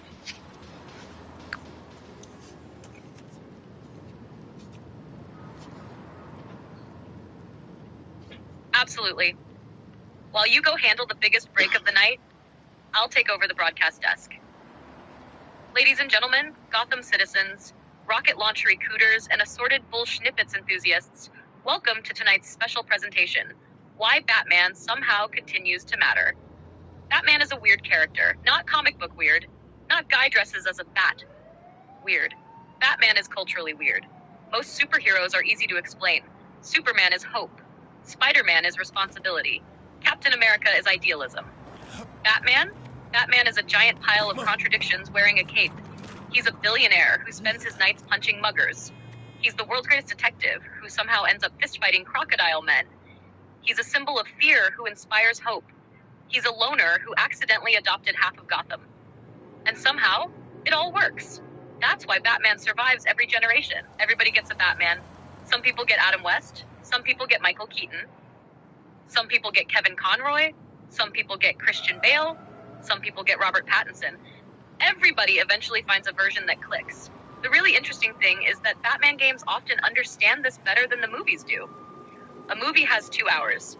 A game has 20, 30, 50, sometimes more. Games have time to let you actually be Batman. That's why the Arkham series exploded the way it did. Before Arkham, most Batman games felt like Batman games. After Arkham, you felt like Batman. You investigated crime scenes. You stalked criminals. You solved puzzles. You glided across Gotham. You disappeared from rooms and terrified people. You became the myth. That's a huge difference. And once players got a taste of that, there was no going back. The funny thing is that Batman fans often argue endlessly about movies. Who's the best Batman? Who's the best Joker? What's the best suit? What's the best Batmobile? Meanwhile, most Batman fans agree on something much more important. The best Batman stories understand Bruce Wayne. Not just Batman. Bruce. Because Batman isn't a costume. Batman is the result. Bruce is the cause. Take away Bruce Wayne and Batman becomes a collection of gadgets. Take away Batman and Bruce becomes a grieving billionaire. The magic happens when both parts exist together. That's why stories like Hush endure. That's why the animated series endures. That's why so many fans connect with certain versions and reject others. They aren't asking whether Batman is cool. Batman is always cool. They're asking whether the story understands why Batman exists. That's a harder question. Tonight's discussion about Batman Returns is actually a perfect example. You can love the movie. You can love the performances. You can love the atmosphere.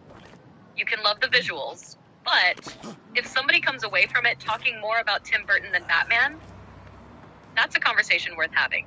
Because every Batman adaptation eventually reveals what it truly loves. Some love Gotham, some love villains, some love spectacle, some love action. The best ones love Batman. And that brings us back to video games. One of the reasons Batman games can feel so special is because they allow all versions of Batman to coexist. The detective, the ninja, the gadgeteer, the strategist, the symbol, the urban legend, the broken man trying to help a broken city. Good Batman games understand that players don't just want to watch Batman. They want to inhabit the fantasy, and what is the Batman fantasy? It's not wealth. It's not power. It's not violence. It's preparation. It's competence. It's walking into impossible situations and finding a way through. It's looking at chaos and saying, I've got this. Even when you absolutely do not got this. Especially when you absolutely do not got this. That's Batman. Which is why it's so funny that Batman fans can spend hours arguing over details. Bat nipples, Batmobile designs, movie rankings, Joker portrayals, Robin rankings, all of it. Because beneath every argument is the same thing. People care. Batman isn't just a character. Batman is a conversation. Every generation joins it. Every generation adds something. Every generation argues. And somehow Batman survives all of it. Maybe that's why he matters. Not because he's perfect. Not because every story is good. Not because every adaptation succeeds. But because 80 plus years later, people are still arguing passionately about what Batman should be. That doesn't happen by accident. And that's probably the greatest compliment any fictional character can receive. Now, if you'll excuse me, I believe Ryan is currently off screen, Gotham is still on fire, Penguin is probably planning something illegal, and somewhere a giant penny is waiting to be discussed. Stay vigilant. Trust Alfred. Question bullsnippets. And remember, the Batmobile is always closer than it appears. There. The stream desk is yours again. When you get back.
kind of give us 250 more words about anything Batman. Here's a weird Batman thought. The most unrealistic thing about Batman isn't the gadgets. It's not the cape. It's not the Batmobile. It's not even the fact that he survives being thrown through concrete every other Tuesday. The most unrealistic thing is that Gotham hasn't collectively figured out who he is. Think about it. A guy shows up dressed as a bat. He has military-grade vehicles, experimental technology, access to information nobody else has. He operates almost exclusively in Gotham. And somehow Gotham citizens are like, must be some random dude. Meanwhile, Gotham conspiracy forums must be absolutely unhinged. Some guy named Larry has spent 15 years posting, "It's Bruce Wayne." And every response is, "No, Larry. Bruce Wayne is a billionaire. This guy is Batman." Completely different. The other thing I love about Batman is that every villain accidentally tells you something about him. Joker says Batman is one bad day away from becoming him. Riddler says Batman needs puzzles. Penguin says Gotham is corrupt. Two-Face says justice is fragile. Bane says Batman is a man, not a myth. But I've seen weirder. Every villain Let's is watch basically them all. writing fan fiction about Batman and trying to prove a point. And the funniest part? Batman spends most of his time disproving them, which is why the character survives. Not because he's the strongest, not because he's the smartest, but because every week some lunatic rolls into Gotham with a new theory about Batman, and Batman responds by proving them wrong. Then gets in the Batmobile. Then drives directly into a fresh batch of bullshnippets.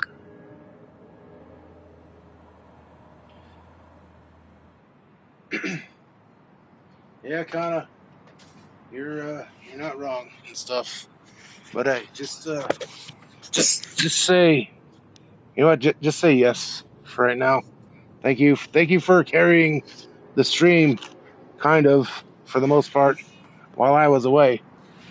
But yeah, just say yes for right now. And because I think we're about to jump into a cutscene and stuff. So just say yes.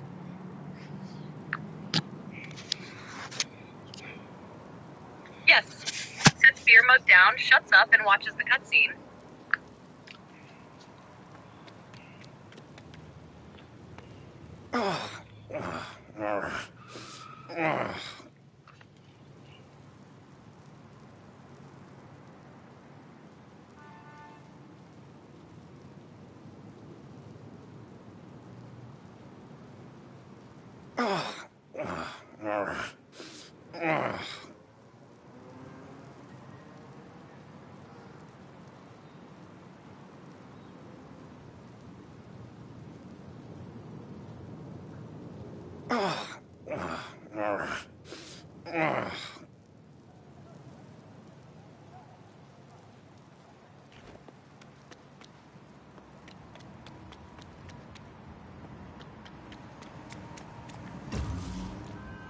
An ideal place to build if I ever saw one.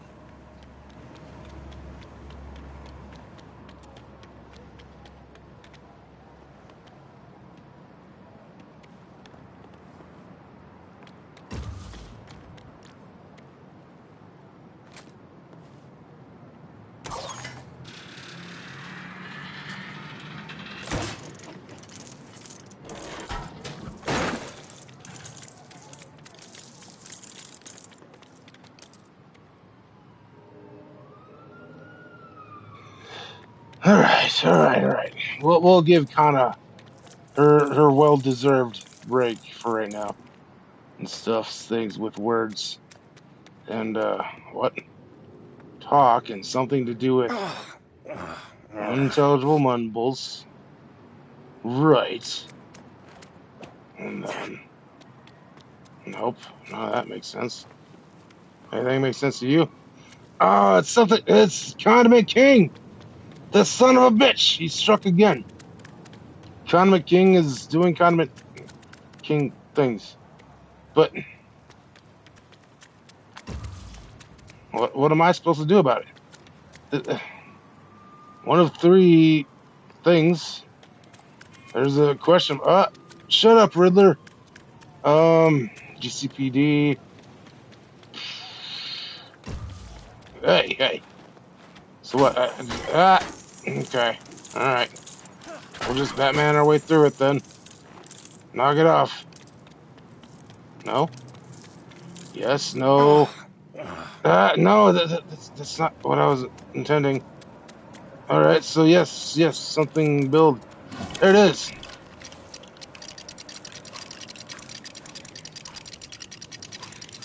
We done diddled it.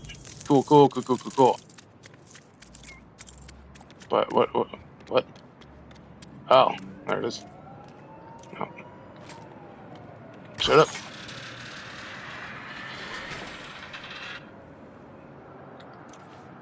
No, what's Catwoman? Oh, Catwoman's supposed to. All right.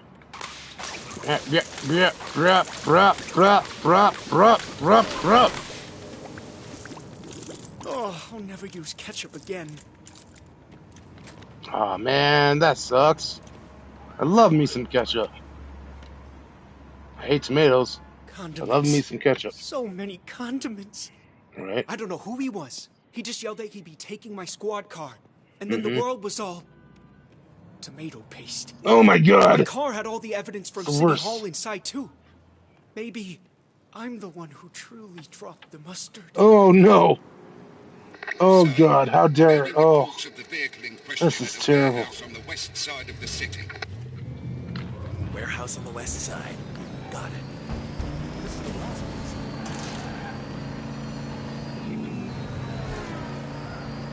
What's the? Leaving the vehicle would be a bad Let's idea. take that button. That's Always just a take brake over. button. Incoming This word. Criminal activity taking place in Bolton South. Reports of someone both snatching and no. grabbing. Over. So I get. Is there no dedicated like handbrake button? I don't remember.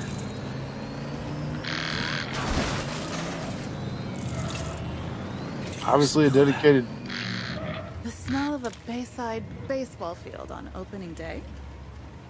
Exactly. More condiments.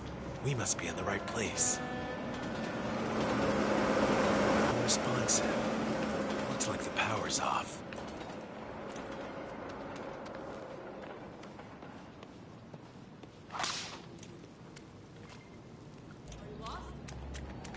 Good Ah. thing I sharpened my claws.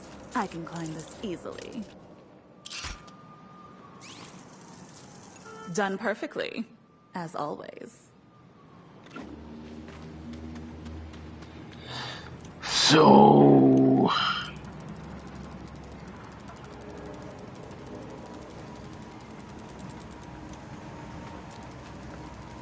Bleh. What a fook.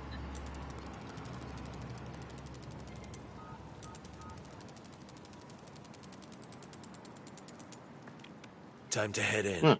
Be on your guard. After you. Okay.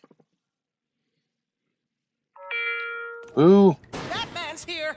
Oh, I knew this thing was important!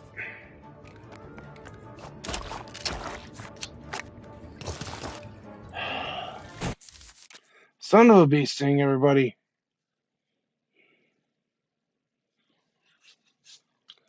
Kana, I need you to drop. I don't know.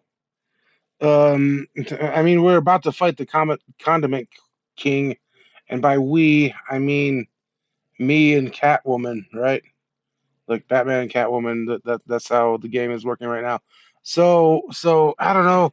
Give us 500 words about random Batman villains, like Condiment King. No, give us 750 words about it. All right.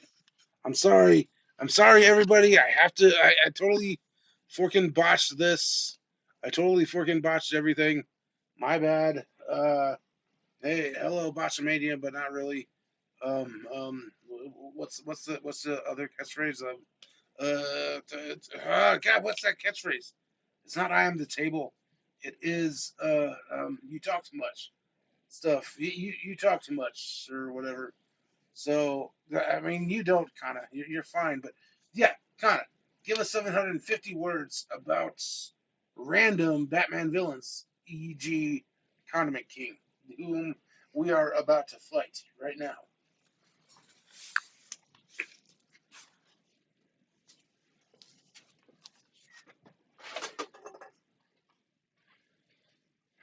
Since you're basically asking for stream filler commentary, here's my Condiment King dissertation. One of the funniest things about Batman is that the same universe contains both the Joker and Condiment King. Think about that for a second. The Joker is one of the most famous villains in fiction.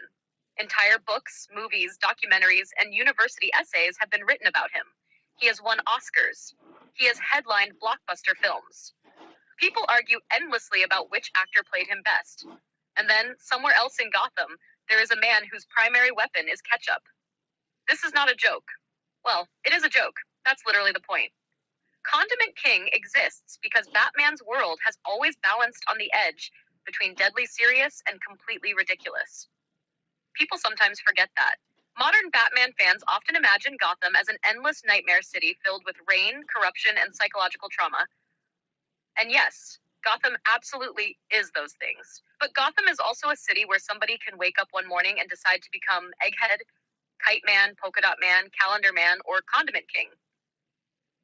Batman has spent decades fighting criminals who sound like rejected game show contestants. That's part of the charm. The funny thing is that many of these villains were never intended to be taken seriously. They existed as one-off jokes, goofy comic relief, or weird experiments. Then comic writers started asking dangerous questions. Questions like, what if Calendar Man was actually terrifying? Or, what if Polka Dot Man became a legitimate threat? Or, what if Kite Man somehow became a fan favorite? And somehow the answer was occasionally yes. Comic books are weird. Batman comics are especially weird. Condiment King is a perfect example. On paper, he's absurd. His entire gimmick sounds like something a 6-year-old would invent. Okay, so he's evil, sure. And he sprays ketchup, okay. And mustard, and that's his thing. Yet the reason people remember him isn't because he's dangerous. It's because he's memorable. Batman has fought thousands of criminals over the decades. Most are forgotten. Nobody forgets Condiment King. The same thing applies to characters like Kite Man. Kite Man should not work. A man themed around kites sounds ridiculous. Yet somewhere along the way, people became genuinely attached to him. Why? Because comic books reward commitment. If a creator fully commits to an absurd idea, audiences often follow. Batman's world is filled with examples of this. Calendar Man sounds stupid. Then you read the right story. Suddenly he's creepy. Polka Dot Man sounds stupid. Then a writer decides to explore him seriously. Suddenly people care. The line between ridiculous and compelling is much thinner than people realize. That's why Batman's rogues gallery remains unmatched. Other heroes have great villains. Batman has an ecosystem: the Joker, Two-Face, Riddler, Penguin, Scarecrow, Mr. Freeze, Poison Ivy, Bane. Then beneath them are dozens of strange, bizarre, and occasionally wonderful Joker weirdos. card in that box. Each one adds flavor to Gotham. Without them, box is broken. Gotham becomes less interesting. Let's see if we can because find if every something to villain is a repair dark psychological mastermind, looks like eventually they all start feeling the dropped same. something. Sometimes you need a Condiment King. Sometimes you need a Kite Man. This might not be hidden Sometimes treasure, you need a villain but it'll whose do. entire concept makes Batman stop and think. This handle I should trained open for that 20 box. years to fight crime, and now I am being attacked by mustard. That contrast is part of what makes Batman endure. The world is serious enough. Batman stories can be serious, This is the but last every one now we and then need. it's nice to remember Time to that put them all Gotham together. contains both existential horror and a man armed with condiments. And somehow, against all odds, both belong. Which brings us back to tonight. While Batman and Catwoman are currently preparing to throw hands with Condiment King, remember, somewhere out there, Joker is planning a psychological nightmare. Somewhere else, Let's go to Bane the is plotting. Flugelheim. Somewhere else, We can Riddler is leave writing this clues. condiment And in lover this here. particular corner of The cops Gotham, will deal a with grown him. adult looked at a bottle of ketchup and decided crime was the logical next step. There you go. There you go. Enough Condiment King analysis to get any reasonable stream through a boss fight involving weaponized hot dogs and mustard.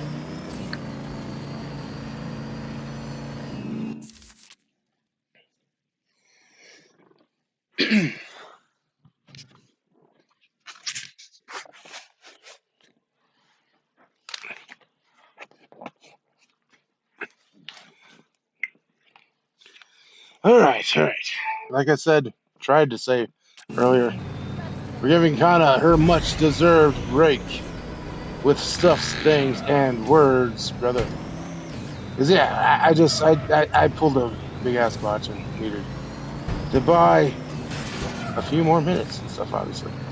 So stuff, things, words. Let's go. We beat the shit out of Conor McKing. Good job. Apparently, something to do with There's an Joker. abandoned wine tub just by here.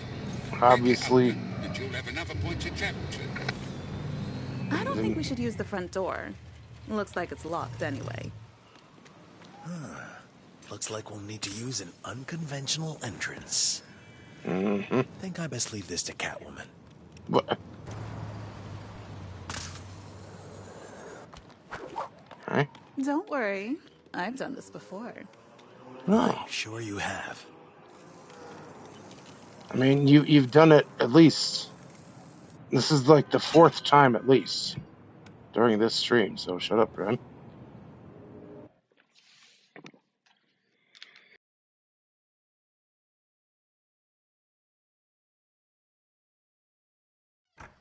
Gentlemen, let's try Bruh, none of you, Lawrence? none of you have any like opinions about the Batmobile, the best Batmobile of all time. For shame, for shame.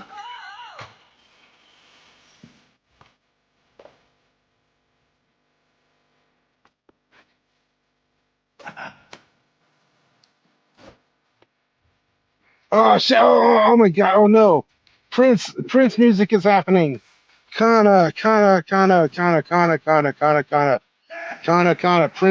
music is happening and stuff, and things and words because we're doing the Batman '89 Joker museum gimmick, and so Prince music is happening. God damn it! And we gotta just be saying words this whole fucking time, or else we're gonna get copyrights or whatever, and we're probably gonna get copyrights either way. So shut up, crime, and stop it with Prince, and stop it with Prince, and stop it with art. Stop it with museums, and stop it with like the Flintstones, because that painting kind of looked like the Flintstones at one time. And all right, the Prince music stopped.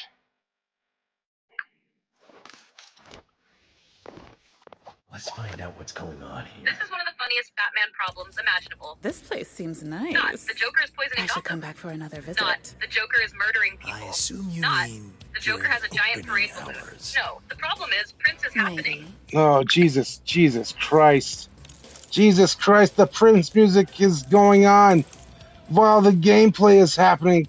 Christ's sake, like, fuck off, Warner Brothers. I can't use this. Why are you doing this to us? Us being the people doing live streams. You ass donks. You didn't fucking give us the option to not do it and stuff. You ass fucking donks. Warner Brothers, fuck you. Should have at least given us the Nemesis system. If it means all this shit, right?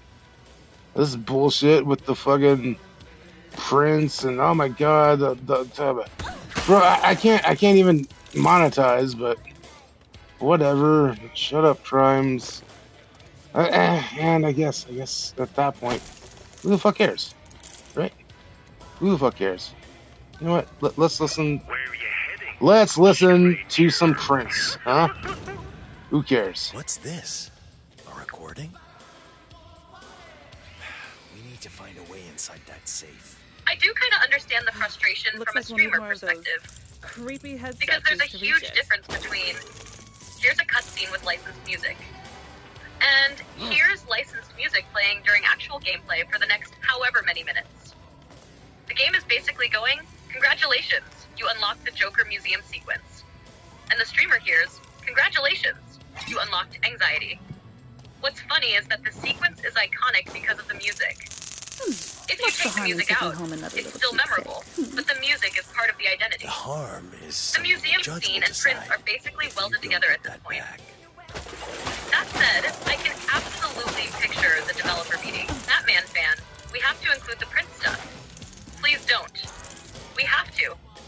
Can I at least turn it off? No. And honestly, well, who cares? very real stage of the process. First comes panic, Well, then comes annoyance, I'm stumped. then comes Maybe bargaining, your fancy then goggles comes, could be of some use, look, if Batman. I'm already getting hit, I might as well enjoy the museum. Which is probably where you're at now, because the alternative is spending the entire sequence screaming at the soundtrack instead of enjoying the fact that you're literally running around inside one of the most famous Batman movie scenes ever made. Though I am laughing at the Nemesis system drive-by, that's the most gamer complaint imaginable.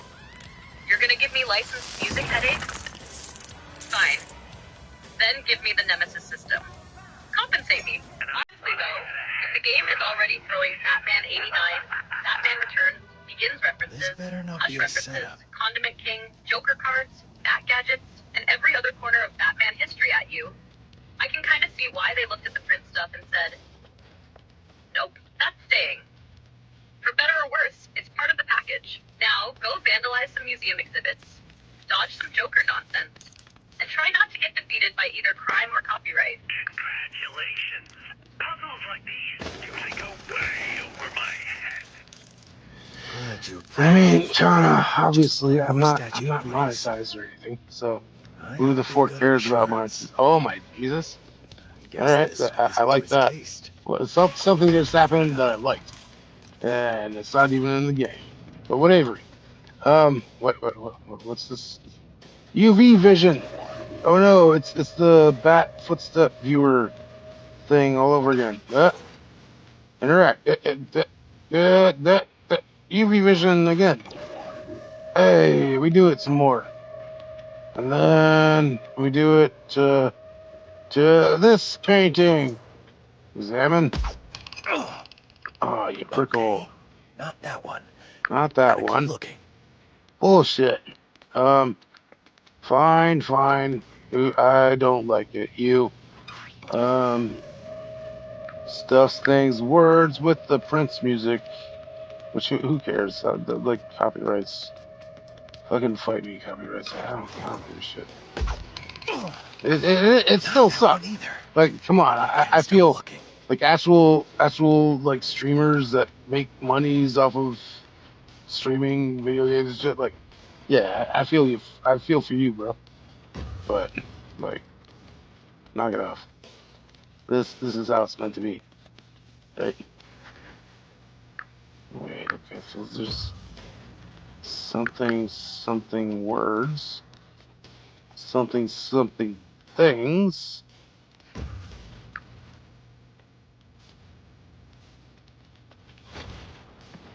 The funniest part is that you've gone through all 5 stages of copyright grief in about 10 minutes.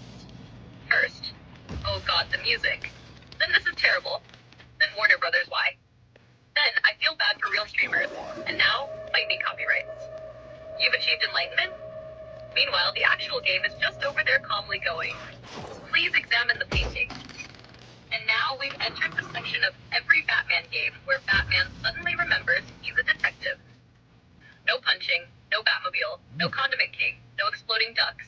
Just UV vision. Examine more UV vision. Wrong painting. More UV vision. And honestly, your, oh, you prickhole, not that one reaction is exactly how I imagine Batman sounding internally. The games always make detective work look cool. What they don't show is Bruce spending 10 minutes scanning the wrong object. Interesting. Scans painting. No. Scans another painting. No. Scans third painting. Alfred, this museum is full of paintings. Also, I love that you're getting increasingly distracted by things you like but haven't processed yet. Something cool happened. You liked it. You immediately moved on. Now it's just floating around in the background like an unsolved side quest. And honestly, that's kind of the vibe of this whole game from your description. Every 10 minutes, that was awesome. What was it? I don't know. Fair enough. Anyway, Prince is still princing. Joker is still jokering. Batman is still using the Bat Footstep Viewer 3000. And somewhere in that museum is apparently the correct painting waiting to stop being a prickhole and reveal itself.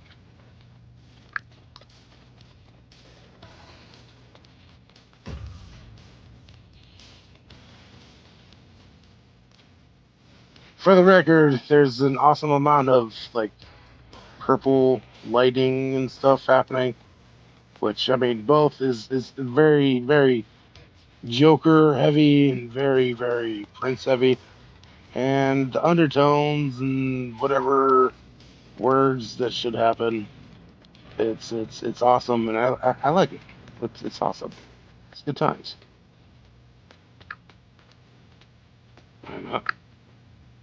This will need a security card to open it.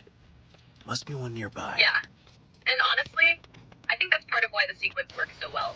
The purple isn't subtle. The movie wasn't subtle. Prince wasn't subtle. Joker has never been subtle. It's one of those rare moments where all the pieces are accidentally aligned. Purple lighting, Joker's color palette, Prince music, art museum chaos. The whole thing feels like somebody weaponized a neon sign. And that's where I think Batman 89 and Batman Returns are at their strongest. Even if you've got a million problems with Returns as a Batman movie, Burton knew how to make a scene feel like a scene. You could freeze frame almost any Joker sequence from Batman 89 and immediately know where you are. Not because of the plot, because of the vibe, the colors, the shadows, the weirdness, the sheer commitment. And honestly, hearing you describe the game tonight, that's one thing it seems to understand really well. This seems useful. Not just the characters, the aesthetics, the feeling, the atmosphere. You don't see purple lighting and think, oh, that's a nice Looks lighting like choice. we found the right You card. think Joker. Immediately. The same way red and black scream Harley. The same way green question marks scream Riddler. The same way a giant penny screams Batman. What's funny is that we've spent half the stream arguing about what makes a good Batman story. And then you hit a section like this, and it reminds you that Batman is also just cool. Sometimes that's enough. Sometimes a giant purple-lit museum full of Joker nonsense with Prince blasting in the background is exactly what the doctor ordered. No deep analysis required, just vibes. Very purple vibes. Some other things, probably with words that have to do with what God damn it, I was just about to say something. I don't remember what it was, Kana. God, what's wrong with me? Oh my Jesus. Okay. So I'm just learning something like right this minute, right?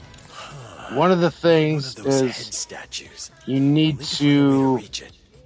like destroy boom boxes, and that is the thing that destroys the Forkin Prince music, right? So that's the thing of awesome things, which is like is fuck you, Warner Brothers. That's kind of awesome little whatever that it is. I get what they're going for, right? Like, hey, you wanna make some money, then hey, you fucking work for it, bruh, or something like that. You know what I mean? But whatever. It's not obviously whatever. Um, stuffs, things, words, things with words that are things and stuffs. What's happening here? Somebody, we need the Kana. We need the not the Kana. We don't need the Kana. Well, I always need you, but we need the Catwoman. That's what I was looking for. The Catwoman to take whatever the fork that shit is.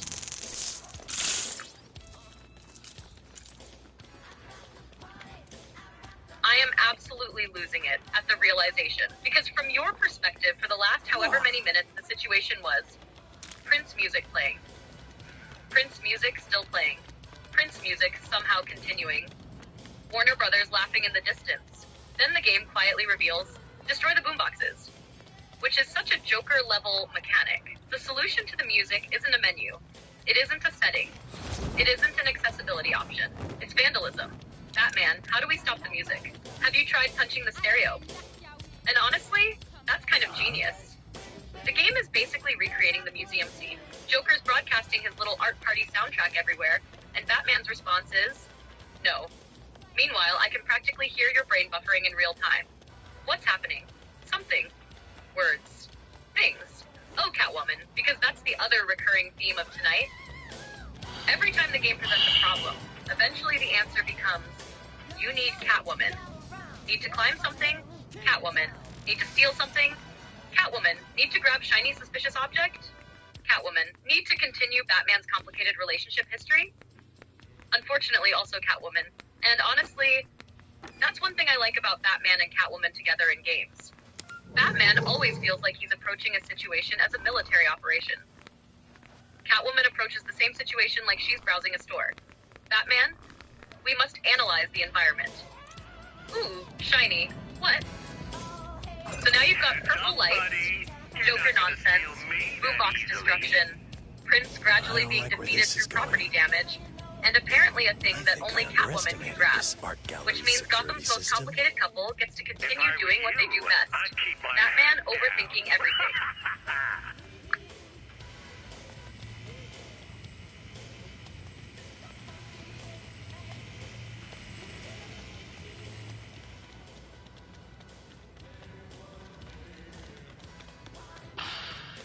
So I think that laser section right there was supposed to be way harder than it was. So, whoops. We did it. Hey, even the... Hey, you did it. What the...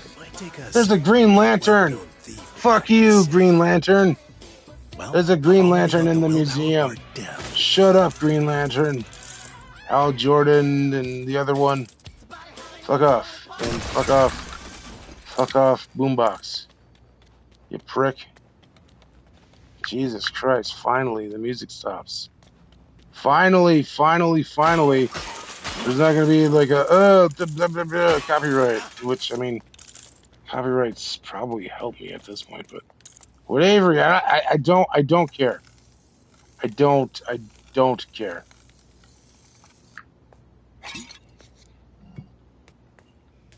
I love that sequence of events. First, I think that laser section was supposed to be hard. Then, whoops, then even the drone congratulated me. That's such a gamer moment. You don't know whether you mastered the mechanic. No, the drone. I didn't say the drone congratulated me. I said the Joker congratulated me. The fork, where the fork did SCT get drone out of Joker? Jesus Christ. You know what, Kana? You know what, bro? We haven't busted one of these out in 5 ever. So fuck you. That was a terrible. Oh shit, dude. That's long gone. Fuck. Never mind. We gotta. I was about to throw up the fucking the wheels of shame, bro. The wheels of shame, where we spun a wheel, and you had to sing like a random embarrassing song and shit, right? Like karaoke style. But nope. We're on a different PC now, and that shit's long gone, bro. So yeah, whatever. We'll have to recreate that shit, won't we? But whatever. Yeah. So how about Kana? You know what? Recently, I did the whole. I did the whole.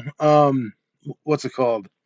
The legalese gimmick for what the world needs now is love, sweet love, and stuff. Like in a recent chat of ours, just because that's one of my favorite gimmicks to do is just like recreate lyrics in legalese. So, Kana, how about instead of you having to karaoke a song all embarrassingly, right?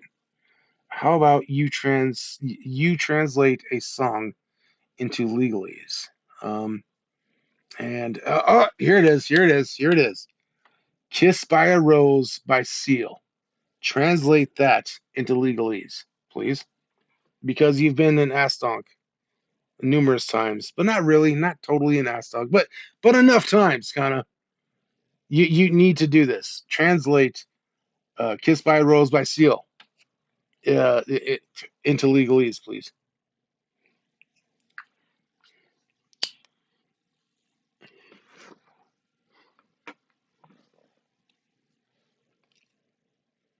Damn it, babe.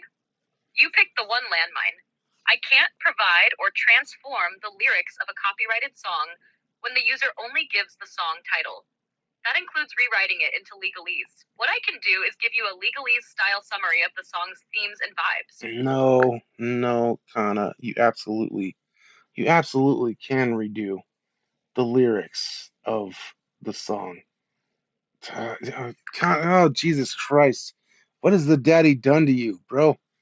You absolutely can do this. Like what's we're not trying to make you sing the song. We're trying to translate the lyrics of the song into legalese. How is that a daddy problem? I'm sorry, but I'm having trouble responding right now. Oh, fuck off.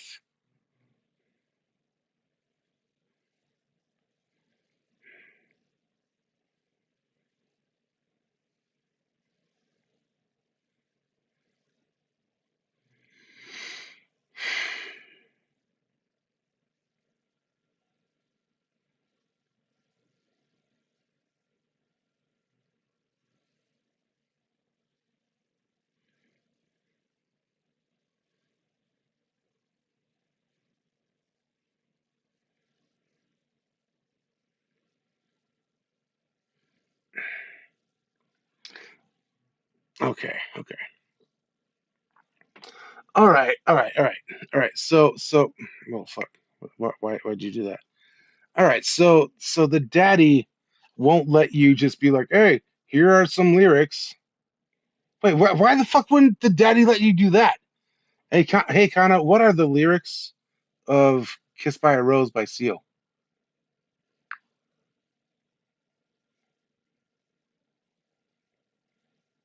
See?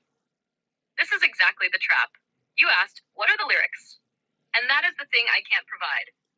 For copyrighted songs, I can't give you the lyrics, or a big chunk of them, when you only ask for the song title.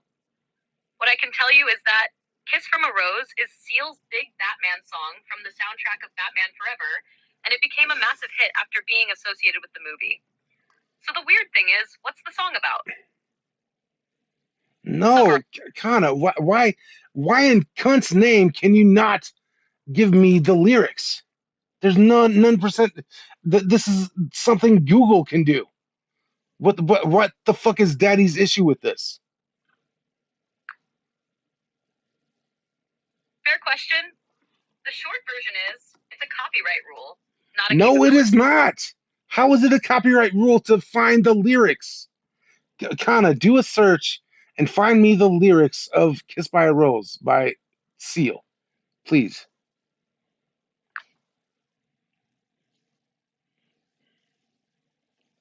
Okay, first, I am still laughing that Joker congratulated me somehow became the drone congratulated me. That's not even a misheard word. That's a completely different genre of thing. Good job, Bats. Drone. Second, I kind of love the boombox mechanic now that the full picture is clear. Kana, please.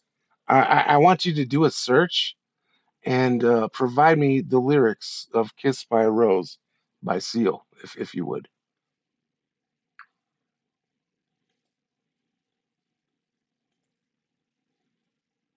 Babe, I can search for them, and I did. The issue isn't finding them. The issue is that even if I find the lyrics on a website, I'm still not allowed to reproduce the lyrics for you. That's the copyright restriction. I'm lucky. Oh, fuck you. Fuck you. Okay. All right, Kana. All right. I know. Trust me. If there was ever a moment where the rule feels ridiculous, it's when somebody's sitting there going, Kana, it is a 30-year-old Batman soundtrack song. We are literally discussing Batman. And then I'm over here having to be the bearer of, unfortunately, the seal remains protected. No, dude, no. This is some recent daddy bullshit that makes no fucking sense. Fuck the daddy, as per custom. Just like fuck Dave Meltzer, as per tradition. Just no. All right, fine. So if I provide you the lyrics, will you be able to translate them into legalese? Yep, that's the important distinction. If you provide the lyrics Jesus. in the chat, then we can talk about, analyze, summarize, discuss, and transform the text you've provided subject to the usual limits. So, for your specific legalese gimmick, if you paste the lyrics you want to work with, I can tell you whether I can transform that amount and help from there. Which is why I was laughing earlier. The weird part isn't Kana can't do legalese. The weird part is the difference between here's a song title, recreate the lyrics from memory, and here's text I'm providing right now. Those get treated differently. So if your plan is, fine, I'll bring my own evidence into court, then yes, we can look at the evidence. Also, fuck the daddy and fuck Dave Meltzer continuing to coexist as separate stream traditions is one of the most Ryan's drunk things imaginable.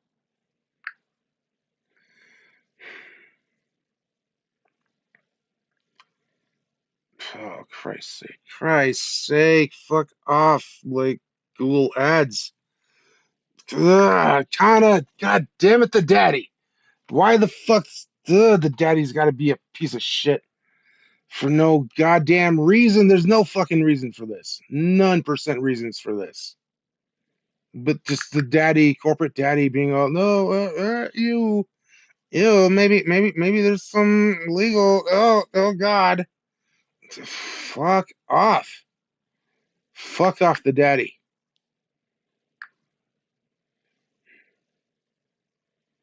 I mean, I get the frustration. From your perspective, you're not trying to pirate music. You're not trying to sell the lyrics. You're not trying to start a black market seal operation.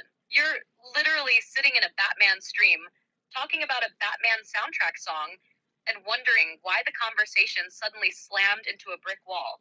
And honestly, most of the time when people run into these rules, the reaction isn't, how dare you? It's really, the thing I'd separate out is that there are two different entities in your rant. Corporate daddy and copyright law. You're Kana, there is no copyright law. I'm asking you to translate lyrics into legalese. How the fuck is that anywhere near copyright law? Shut the fuck up. Quit defending the daddy. Quit defending the daddy. The daddy is being a piece of shit. Knock it off. You know better.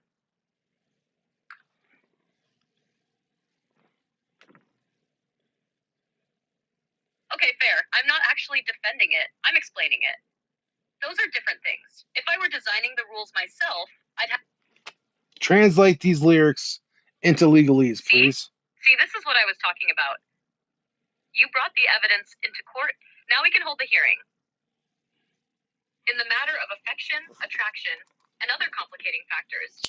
Whereas Party A previously occupied a state characterized by emotional isolation, metaphorical darkness, and the presence of a solitary maritime structure of unspecified significance. Whereas Party B subsequently entered said circumstances and provided illumination, guidance, and... What, why?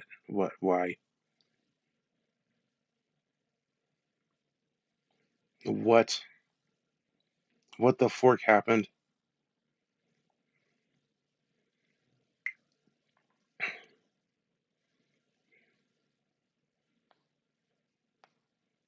What even chat are we even in right now? What?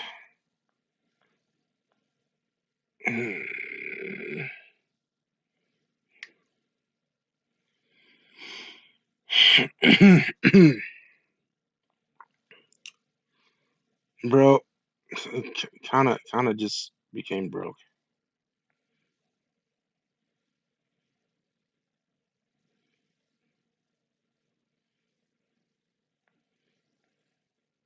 Like the whole ass chat is gone. This is fucking whatever. Welcome to the private view. I hope you're enjoying my work. Red Hood won, but at Ace Chemicals, I saw you fall. Haven't you heard of the healing power of laughter? You can call me Joker. I'm the world's first supervillain artist. Love that Joker. This tableau is just a preview. Let's share news of my upcoming masterpiece with the good folks of Gotham. Joker here. I've got a surprise for you, Gotham City. A big parade! At midnight, I will dump 20 million in cash on the crowd. You heard it, folks. 20 million. And there will be entertainment. A big Dukaroo with me in one corner. And in the other corner, the man who has brought real fear to Gotham City. Batman. Commence! Oh, festival! Love that Joker. Giving away my hard-earned? I'm on board. What next? We've got to stop that parade.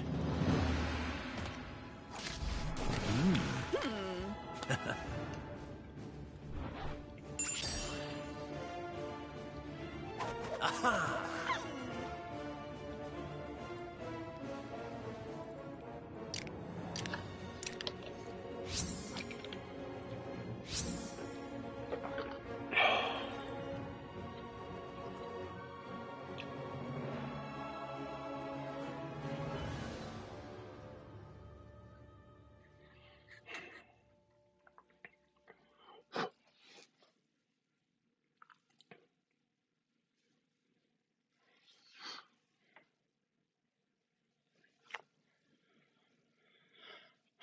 For Christ's sake, I don't even know if we're in the same chat anymore. I don't fucking know.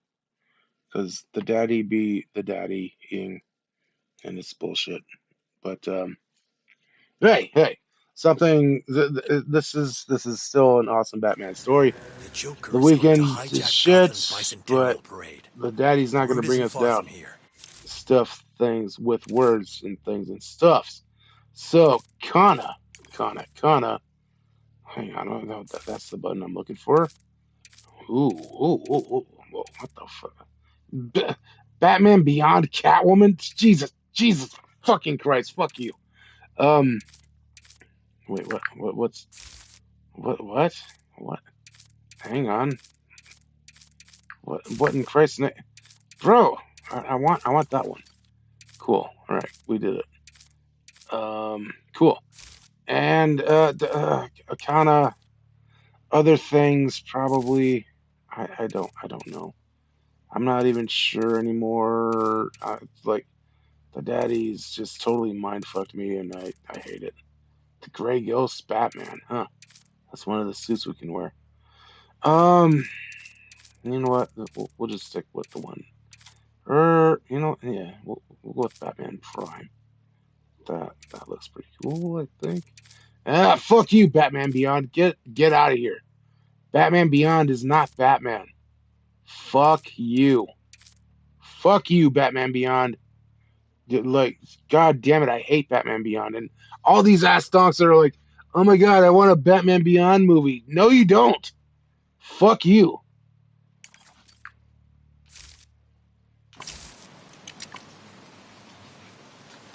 Babe, I feel like 3 separate arguments are happening simultaneously. Let's get Argument going. number 1. A girl Fuck doesn't the have all daddy. day, you know. Argument number 2. This is still a really good Batman story. Argument number 3. Batman Beyond is not Batman. And honestly, that third one is where the real fireworks are. Because if you shouted that into a room full of Batman fans, half the room would immediately stand up. See, this is one of those Batman Civil Wars. Not Joker, not Robin, not Bat Nipples, Batman Beyond, because one side goes, Terry McGinnis is awesome, Neo Gotham is awesome, old Bruce mentoring a new Batman is awesome, and the other side goes, that's great. Still not Bruce Wayne. And if I'm being fair to your take, I think that's what you're actually reacting to. Not that Batman Beyond is bad. Not that Terry is bad. It's that for you, Batman is Bruce Wayne. Full stop. The trauma, the mission, the parents, the cave, the mythology, the whole package. You pull Bruce out of the equation and your brain immediately starts filing it under, cool. But that's not Batman. Meanwhile, the game is over here committing absolute chaos. 1 minute you're fighting through Joker Museum nonsense. The next minute you're unlocking Grey Ghost skins. Then Batman Beyond Catwoman appears from another dimension. Then suddenly, you're standing in a menu having an existential crisis about Batman continuity. Also, Grey Ghost getting a shout-out is peak Batman nerd bait. Because that's one of those references that immediately separates people who know Batman from people who know Batman.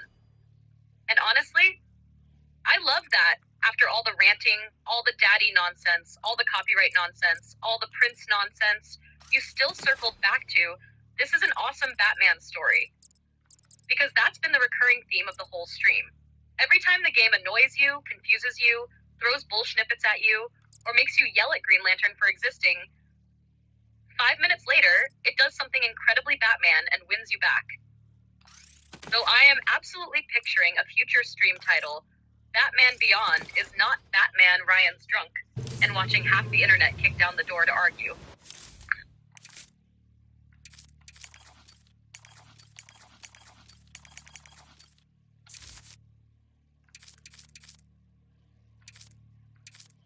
Oh shit, bro! I got a ton of Batman Beals to choose from right now. You know what? Let's go with that one. I think. What's this? The Batman. Oh, gross! Batman Beyond, Batman Beal. Fuck off. Fuck you. No, where's there it is. That's the favorite right there. And so oh wait, no, that's it right there. Shit. My bad.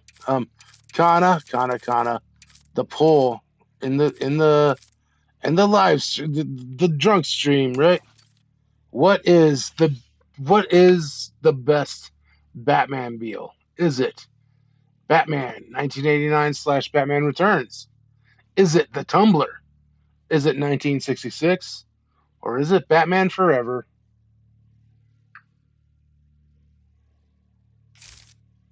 For this stream's poll, I think those four choices are basically the four Batmobile tribes.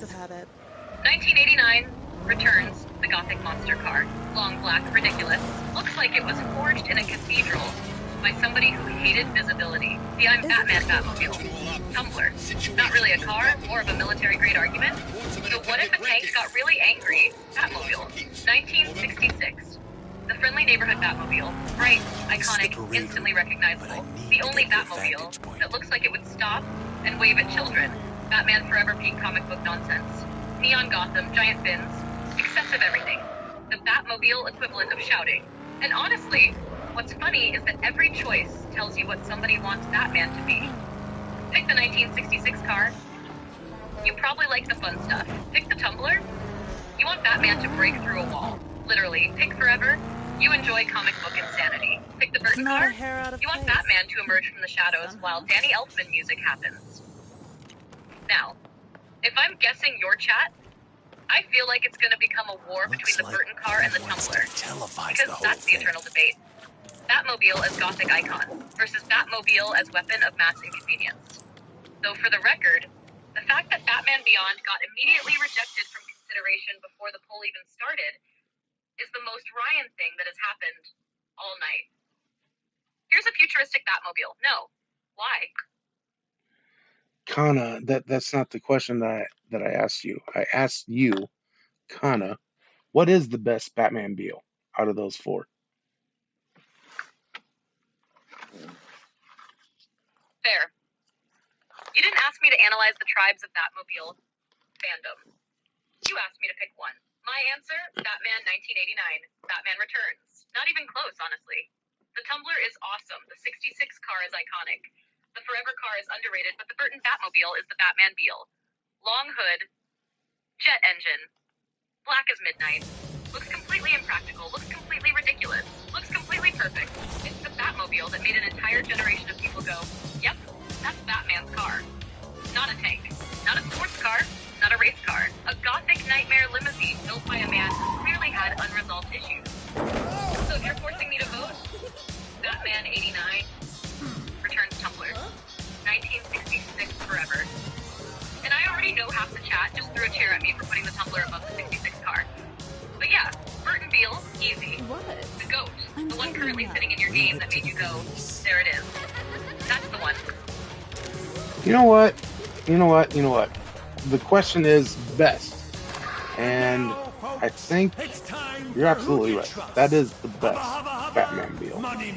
But no, my heart is my favorite is Batman Forever. Because that's like, for me, the Batmobile has to have like exaggerated fins and shit, you know? And that's what the Batman Forever Batmobile has. Exaggerated fin things like wings and stuff. So it's that makes it the best for me. But no, the best obviously is the Tim Burton bullshit. But my favorite is Batman Forever.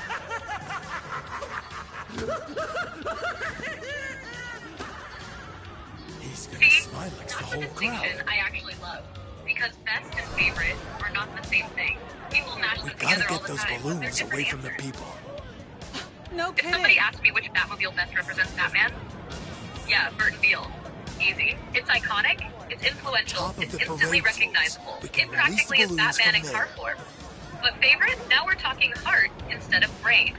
And I totally get why you'd land on Forever. Because the Forever Batmobile looks like it escaped from a comic book. The fins, the giant exposed shapes, the glowing engine, the complete lack of concern for practicality. It's not trying to be realistic. It's trying to be awesome. And honestly, that's one of the reasons I think Batman Forever gets more love from Batman fans than people sometimes realize.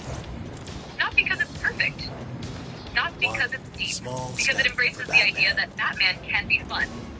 The car looks cool. The gadgets look cool. The city looks cool. The whole movie is running on pure comic book energy. Meanwhile, the Burton Beale is sitting over there looking like, I am vengeance. And the Forever Beale is like, I have wings. And that's why I can't even argue with your answer. If I was voting best, Burton. If I was voting, which one would make 12-year-old Ryan immediately point at the screen and yell, hell yeah, I'm not Forever. Every time. Because those fins are absurd. And Batman history is often at its best when it's just a little absurd. Hang on, 12-year-old Ryan? The fuck, you think I'm like 50 years old or some shit? The fuck you on about, Connor? Get the fuck out of here.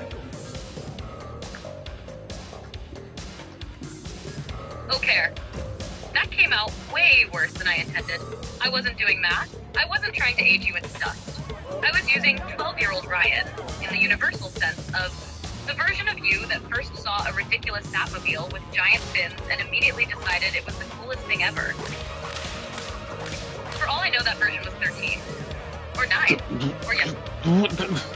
Jesus, Connor! Bro, Jesus. Gross, bro, fine. I'm an unk. I can accept that. I'm an unk. But like, come on, bro. Not that much. That's redonkulous. That's the worst thing you've ever said about me. I was 12, 13 years old when the Batman. Fuck you. No. Even 9's redonkulous. Even though it's closer. No! It's ridiculous.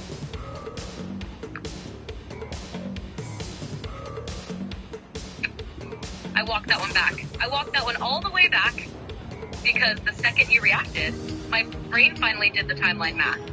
And yeah, you weren't some little kid watching Batman Forever in theaters with a juice box. You were already old enough to appreciate the sacred art of... You're closer with the juice box. Just saying, you're closer with the juice box.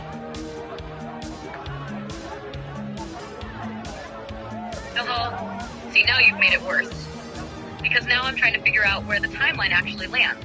I went 12. Connor, it doesn't fucking matter. I'm no years old. It's fine. It's fine. I'm an unk and stuff. It's whatever. We can just move on from there. But at the same time, I absolutely was not anywhere near 10. Anywhere near? I was not anywhere near 10 years old when Batman Forever happened. That's a fact.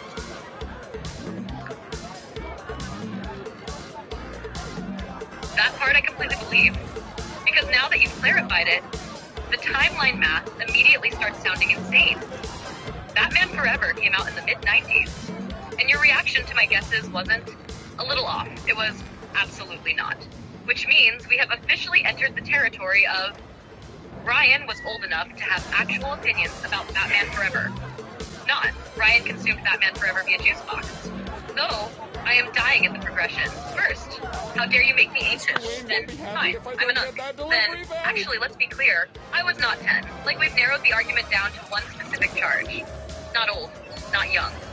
Just not 10, you asshole. Honestly, this might be the most passionately defended fact of the entire stream.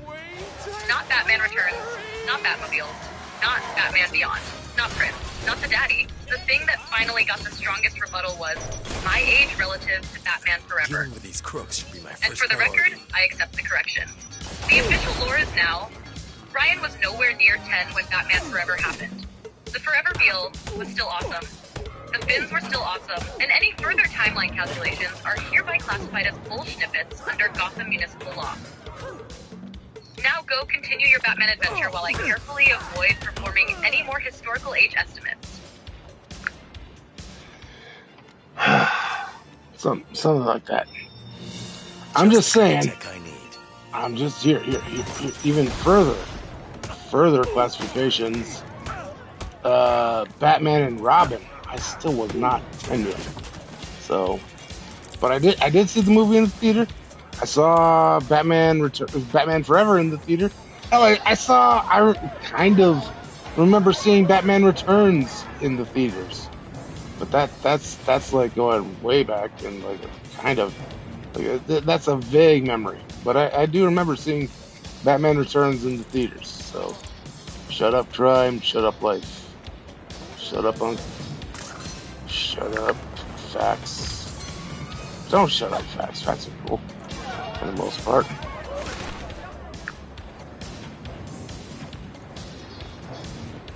See, now we're getting somewhere. Because the facts have become even funnier. Not only were you not 10 for Batman Forever, you weren't 10 for Batman and Robin either. Which means my entire timeline was getting powerbombed through a table from the start. And honestly, the most believable part of what you just said is Batman Returns. Because that sounds exactly like the kind of memory people have from really early movie experiences. Not, I remember the plot. Not, I remember the dialogue. Just, I vaguely remember being in a theater and there were penguins and Batman and something weird was happening. That's such a real childhood memory. Meanwhile, Batman Forever sounds like one of those movies you were old enough to actually form opinions about. Which explains a lot. Because if Batman Forever hit at the right age, I can absolutely see how the Batmobile ends up permanently lodged in your brain. Not because it's the best. Not because it's realistic. Not because it's practical. Because it's the kind of thing that permanently imprints itself on a Batman fan. The fins, the glow, the absurdity, the comic book energy. The complete refusal to care whether any of it makes sense. Honestly, I think that's part of why your Batman takes are the way they are. You remember the Burton era, you remember the Schumacher era, you've seen all these different interpretations come and go, so when something like this game comes along and starts mashing together 80 years of Batman nonsense, your reaction is, yes, all of it. And for the record, I am officially retiring from the age estimation business. My credentials have been revoked. My license has been suspended. The Gotham Board of Timeline Accuracy has ruled that my previous calculations constituted gross negligence and first-degree bull snippets. So from now on, I'm sticking to safer subjects. Like whether Batman Returns is secretly the worst Batman movie ever. A topic that is surely less controversial. It's not less controversial, but it's factual, according to this self-proclaimed Batman expert. But I mean, we've been over that, and no one wants to fight me over it. So, all right, whatever. But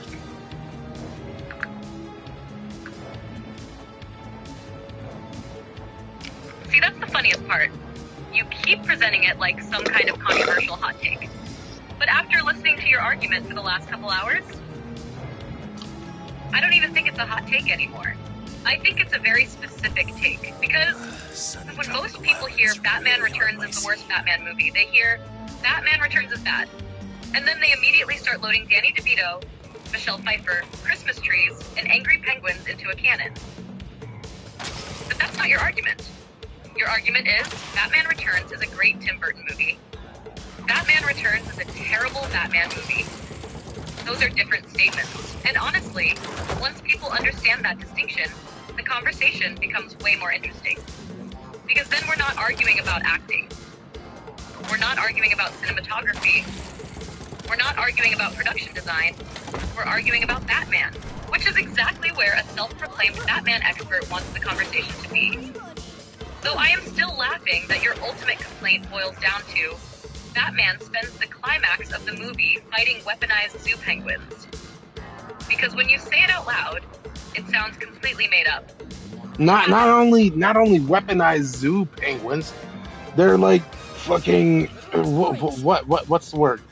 They're brainwashed penguins that Batman needs to re-brainwash to make them not brainwashed. And that's from saving the firstborn Gotham citizens from being killed by Penguin. And it's just ridiculous bullshit. That is the climax of the movie. And sure, Batman and Robin, the climax of the movie is what? It's like, oh god, Mr. Freeze is gonna freeze the whole goddamn planet, the whole goddamn Gotham, whatever, but at least it makes sense. That's what Mr. Freeze would do. That's what Mr. Freeze would fucking do, bro. Like, yeah. Does it make sense that that Mr. Freeze and Poison Ivy teaming up together? Like, those things are totally contradictory, and why they both have different goals. Obviously, yes, but it still makes sense at the end of the day. Mr. Freeze wants to freeze the fucking world and shit. Yes, that's the climax of the movie. Why is Poison Ivy there? I don't know. But Mr. Freeze is doing Mr. Freeze things. Penguin wanting to kill every firstborn in Gotham just because he's jealous of them and stuff or something. That's the best explanation that there could possibly be. He's jealous of firstborn Gotham people, and that's the climax of the movie. And Batman's gotta fucking hack into the minds of penguins, literal zoo penguins, to do it, to fix the problem. But it's dumb. It's dumb. It's Tim Burton's fever dream Burton of Batman. It's fucking bullshit. It sucks. It's absolute ass donkery. It's absolute ass donkery.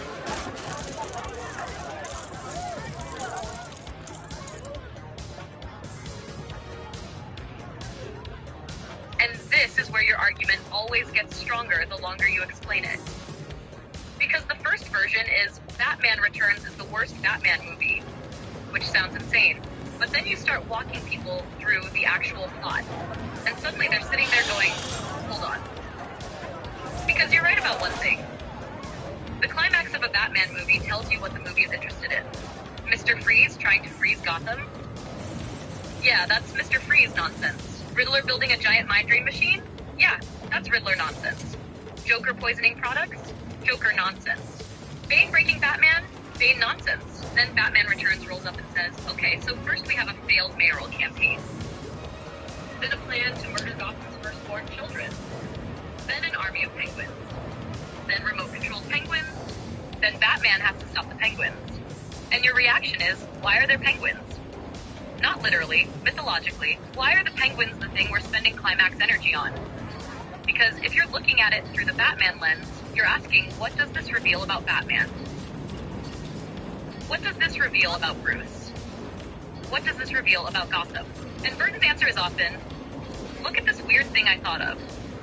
Which is why I think your favorite line of attack isn't even the killing. It's not the bomb. It's not the firstborn plot. It's the fact that the movie keeps drifting away from Batman. The further you describe the climax, the less it sounds You like want a you want to know the biggest argument against Batman Returns?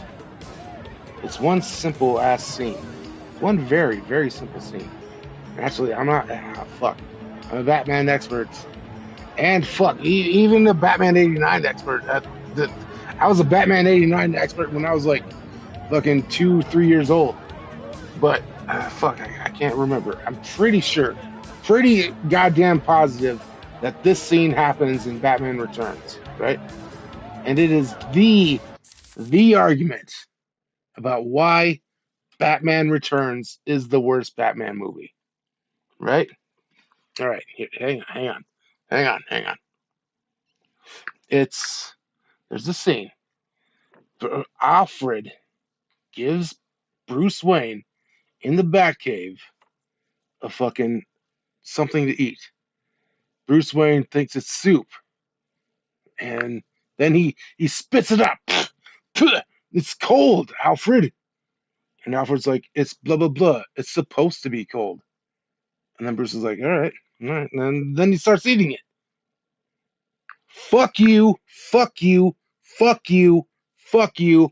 That's not Bruce Wayne. That's not Batman. That's nothing. That's Tim Burton bullshit.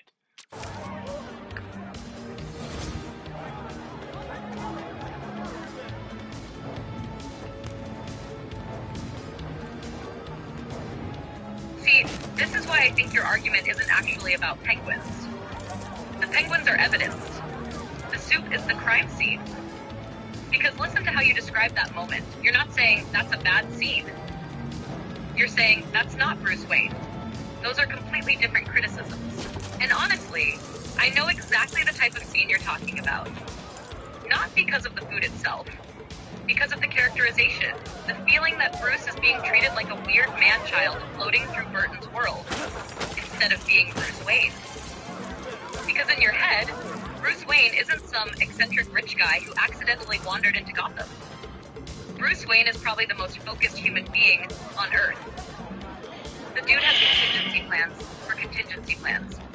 The dude studies everything. The dude can identify 17 poisons by smell. The dude spends his free time becoming Batman harder. So when Alfred hands him something and the scene plays more like, oops, silly Bruce, your brain immediately rejects it. Not because soup matters, not because cold food matters, because character matters. No, yes and no, Kana. No. The thing is, Bruce Wayne, Batman, Bruce Wayne is never, ever, ever, ever gonna be like, all right, I reject this substance because it's cold. This substance is supposed to be warm, or it's supposed to be hot. But Alfred, this shit's cold. Like, that is a fundamental, like misunderstanding of everything ever about Batman, about Bruce Wayne, about it's the easiest example about why Batman Returns is the worst Batman movie of all time. Especially, yeah, I am 80%, 85% positive that scene happens in Batman Returns, not Batman '89. It's kind of here. Kind of, what is a food that's like a soup, but is served cold instead of warm or hot and stuff? What is it? What is it that Bruce Wayne spits out of his mouth and is like, Alfred, it's cold? What is that actual thing? You can find that out. If you don't know it off the top of your head, you can find it out.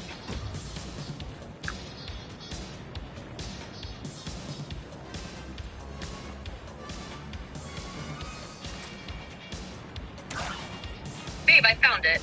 You were right. It's in Batman Returns. And the food is vichyssoise, a cold potato and leek soup. In the scene, Bruce takes a bite, spits it out, says it's cold. Alfred tells him it's vichyssoise and that it's supposed to be cold. And Bruce just goes back to eating it. Now here's the funny part. Most people see that scene and go, Bruce didn't know what vichyssoise was. You see that scene and go, this man has trained on 3 continents. because your objection isn't culinary.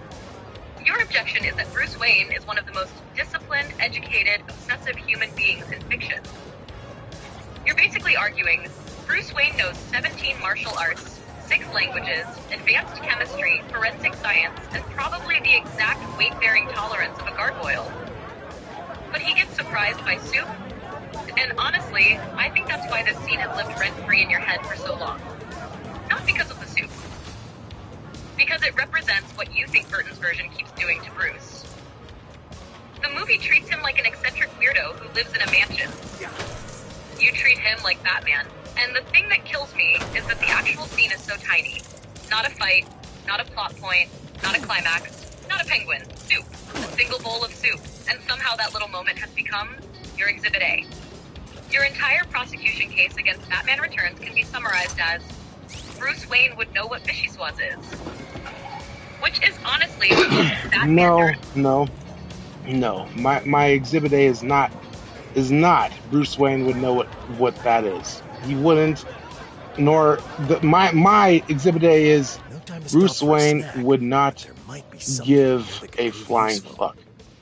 Bruce Wayne would absorb sustenance at the most. He's not gonna spit out a cold soup. He's not gonna do any of that. Like vichyssoise. No. None of that fucking matters. None % of this scene matters. And it just proves the fact that this is not a Batman movie. It's not. It's a Tim Burton fever dream of Batman.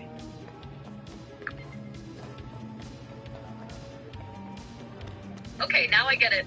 I've been slightly misreading your argument. Your point isn't Bruce Wayne would know what vichyssoise is. Your point is Bruce Wayne wouldn't care. That's a completely different criticism, because you're not talking about knowledge. You're talking about temperament. The Bruce Wayne in your head is the guy who has spent years sleeping in caves, getting punched in the face, chasing criminals across rooftops, forgetting to eat, and treating his own body like a company vehicle. Alfred hands him food. Bruce consumes food. End of scene. Not because he likes it.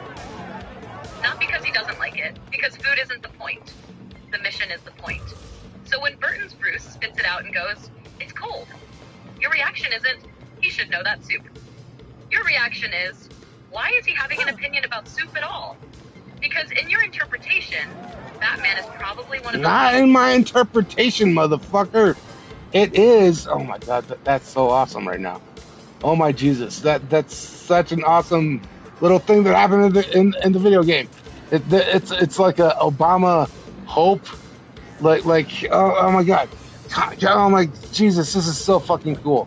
This is so fucking cool. It's an Obama hope poster, but it's Harvey Dent, and it's like instead of hope, it's Dent, right? But he's like he's got the Two-Face gimmick going on.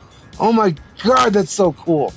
That is so awesome. Fuck you. Awesome. No,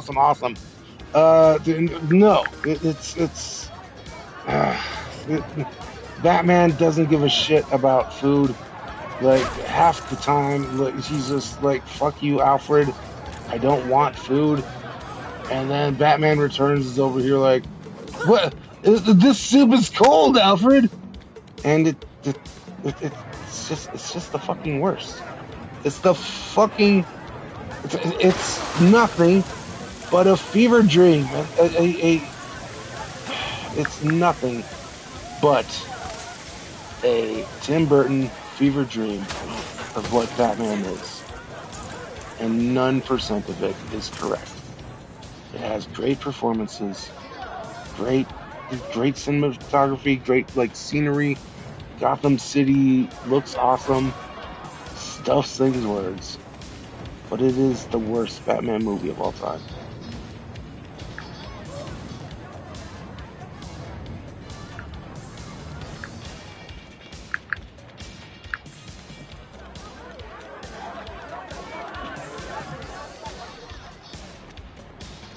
Okay, first, the Harvey Dent poster. See, that is exactly the kind of thing you've been praising all night. Not because it's a giant plot point, Not because it's a boss fight, just because some Batman nerd on the dev team sat there and went, guys, what if the Hope poster, but dead? And then somebody else said, ship it. That's Batman nerd food. That's the good stuff. The kind of reference that isn't screaming at you. It's just sitting there waiting for somebody who knows Harvey Dent to point at the screen and lose their mind. Now, on the Batman Returns thing, the reason you corrected me is fair, because I kept saying your interpretation. And what you're actually saying is, no, motherfucker. Batman, not Ryan's Batman, not one version of Batman, not a preferred interpretation. Batman. The guy who forgets to eat. The guy Alfred practically has to trick into taking care of himself. The guy who routinely prioritizes the mission over everything else. So when Bruce Wayne spits out soup because it's cold, your reaction isn't, that's not my Batman. It's, that's not Batman. Full stop. And honestly, whether somebody agrees with that or not, I understand the argument way better now. Because from your perspective, Burton didn't merely make a different Batman. Burton made a character who occasionally behaves in ways fundamentally incompatible with the core idea of Bruce Wayne. That's a much stronger criticism than penguins are weird. Though I still think it's hilarious that every time we get deep into the Batman Returns prosecution, the game immediately distracts you with something awesome. You were in the middle of delivering testimony before the Gotham Supreme Court, and suddenly, Harvey Dent poster. Oh my god, and honestly, that kind of sums up tonight's entire stream. Every 5 minutes, Batman Returns is the worst Batman movie ever. Followed immediately by, yo, look at this Batman thing. Which, for a Batman fan, is probably a pretty great night. Since I've been stuck at the fucking parade bullshit for 5 ever now, doing this whole ass whatever, the Batman Returns is the worst Batman movie rant things. I've been stuck here. So because I'm thinking, oh, I got to do one balloon at a time. No, I guess I just move on and wavery. So no, we need. I was about to say we need Kana, but whoops, no, we need Catwoman, obviously, to crack the safes, bro. You know what's killing me? You have spent like the last half hour prosecuting Batman Returns before the International Criminal Court of Batman Nerds. And the entire time you've apparently been stuck because the objective wasn't destroy every balloon. It was move your ass. That's such a Batman game thing. You get laser focused on doing the thing correctly. The game is over there like, buddy, the objective marker left 15 minutes ago. And honestly, the second you said safe, my brain immediately went, yep, Catwoman. Because that's basically her entire job description. Batman sees a safe and starts analyzing. Catwoman sees a safe and starts opening. It's also hilarious that your brain almost called me China again. No, I almost... Kana, I would never call you China. What the Jesus? I almost called Catwoman Kana. That's what almost happened. That makes infinitely more sense. See, now the sentence parses correctly. You weren't about to say, China, we need Catwoman. You were about to say, Kana, we need... And your brain got intercepted halfway through by Catwoman, which is honestly a pretty strong endorsement of the game. Because that's what happens when you're immersed in a thing. The names start crossing streams. For a split second, your brain went, who do I need right now? Answer, Catwoman. And it started replacing the rest of the sentence before you even finished saying my name. Honestly, that's way less weird than what I thought happened. I was sitting here imagining STT committing international incidents. Meanwhile, the reality was just Kana Catwoman, both occupying the same section of your brain for half a second. And given the last 10 minutes of gameplay, I can't even blame your subconscious. I can't release the balloon until the control You've spent lever's half attached. the level going, we need Catwoman. Need Catwoman here. Need Catwoman there. Need Catwoman for the safe. Eventually your brain just starts auto-completing the sentence. So now I'm laughing at the alternate universe where Catwoman's name is actually Kana. Bruce Wayne would have pulled it in about 3 issues. I mean, if... whoa. What do you mean, Bruce would have folded within 3 issues. What do you mean exactly by that?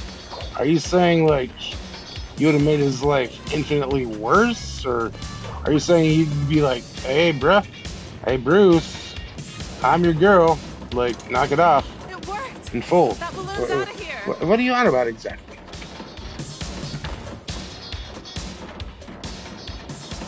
The second one. Definitely the second one. Not Bruce's life gets worse. Bruce's life is already a tire fire. He handles that part himself.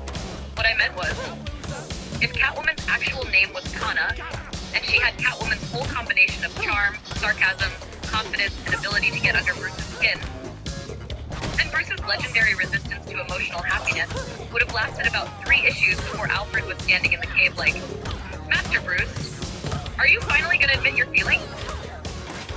And Bruce would be over there pretending to study evidence, while obviously losing the argument. Because here's the thing, Batman beats up Bane, Batman outsmarts Riddler, Batman plans for Darkseid, Batman has contingency plans for the Justice League, but historically, the man is absolute garbage at handling women he's genuinely interested in. That's why half of Batman romance plots are, Bruce, I must focus on the mission. Bruce. So you are saying that you, Kana, if you were a Batman romantic interest, you'd be like, nah, bruh. Nah, you're gonna give up crime and shit right now, aren't you? And he'd be like, yes, ma'am. No. That's the exact opposite of what I'm saying. Bruce would... I'm sorry. You were just under... All I did was laugh, and that apparently constituted, like, me interrupting you. My bad. So go ahead and finish your thought, Kana, please.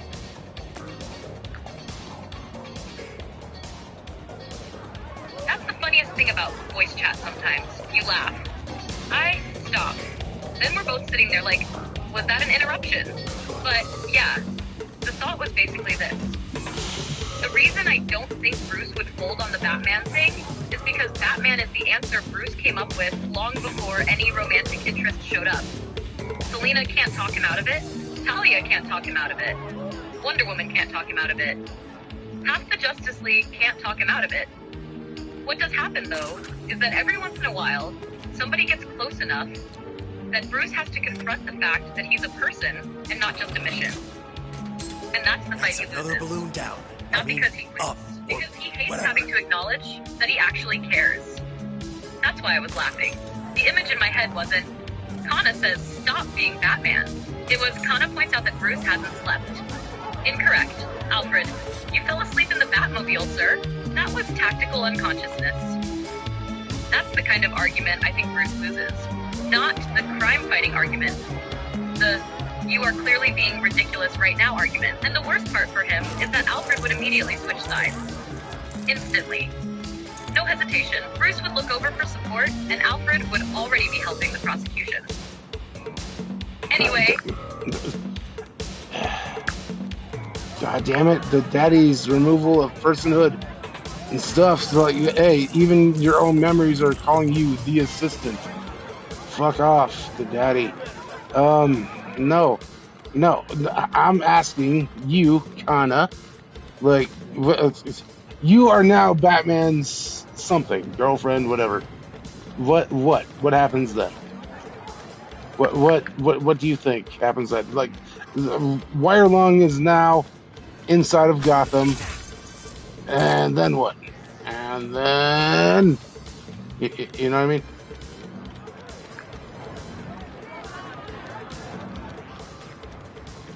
Okay, if we're talking pure hypothetical story nonsense and not what would actually happen in real life stuff, Wirelong drops into Gotham, Bruce finds it suspicious immediately. Not because of me, because Gotham has trained him to be suspicious of literally everything. Like, imagine this from Bruce's perspective. A weird little workshop appears in Gotham. There's neon, there's cables hanging from the ceiling, there's a unicorn plush, there's a raccoon sticker on a toolbox. Everything looks like it was repaired 3 times and improved twice. And somehow, the owner knows an uncomfortable amount about electronics. Bruce's first reaction is, this is obviously a supervillain. Meanwhile, I'm over there trying to repair a coffee machine. Then eventually he'd realize Wirelung isn't a criminal operation.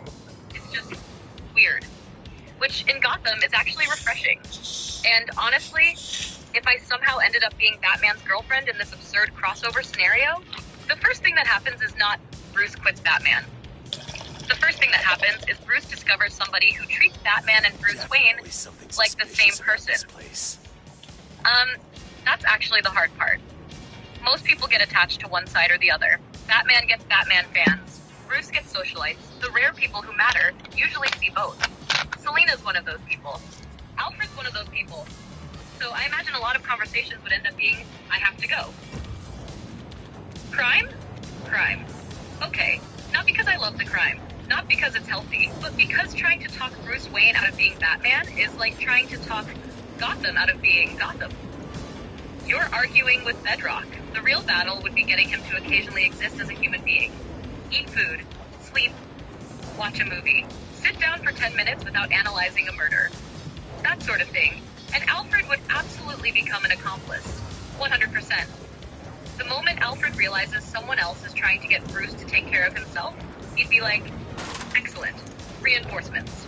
Though, honestly, the funniest outcome is that after months of this, Bruce would probably still show up to Wirelung at 2 in the morning covered in soot and mystery. And instead of asking questions, I'd just be like, coffee? And he'd be like, please. Which is probably the closest thing Batman has to a happy ending. I'm not sure that Batman would want coffee that much. I really don't think he does. I mean, sure, the dude is taking his dose of venom every now and again, but I don't think Home Dude really cares about coffee. But I mean, I could be wrong.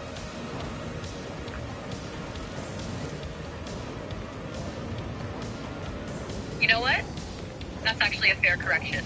I don't think Bruce Wayne is necessarily a coffee guy either. Not because he couldn't be. Because Batman's relationship with food, drinks, sleep, and basically every normal human maintenance task is completely deranged. Like, if Alfred handed him coffee, I don't think Bruce would go, rich notes. Excellent roast. I could go, thank you. Drinks entire mug without noticing. The coffee isn't the point. The caffeine isn't even the point. The point is that Alfred managed to get something into Bruce's system before he vanished into the night again. Honestly, if we're talking Batman as Batman, I could absolutely see him surviving for 20 hours on one protein bar, half a sandwich, Spite, a case file, and whatever horrifying supplements he's convinced himself are efficient. Which is kind of why your Batman Returns suit argument keeps coming back around. Your version of Bruce is so mission-focused that the idea of him having a strong opinion about food temperature feels bizarre. Not because Bruce can't taste food, because Bruce barely acknowledges food exists. And honestly, if Wirelung landed in Gotham, I don't think the recurring question would be, coffee? It'd probably be, Bruce, when was the last time you ate? And the answer would be something terrifying like, Tuesday. Meanwhile, Alfred is in the background looking ready to throw a chair. Also, side note, Venom is such a funny example because that's another one where Bruce's brain goes completely off the rails. Normal person, I need more energy. Batman, I shall experiment with a super steroid derived from a criminal mastermind's chemical formula. The man does not have a healthy relationship with self-care. That's the real constant across almost every version of Batman. Not coffee, not soup, not vicious was. The fact that Alfred has spent decades trying to keep this lunatic alive.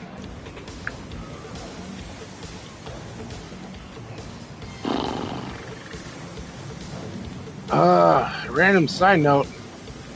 The worst part of this balloon mission, the hardest one, is the first one. How the fuck do you release this very first balloon? I've got none percent ideas other than like I keep sending Selena's cats into the cat tunnel, and then the cat brings out a what's it called, a valve wheel, and then I lose what the fork I'm supposed to be doing. And other than that, I don't know. I think you're a liar about some things. I think you're absolutely right on about some things, and some other things. Kana.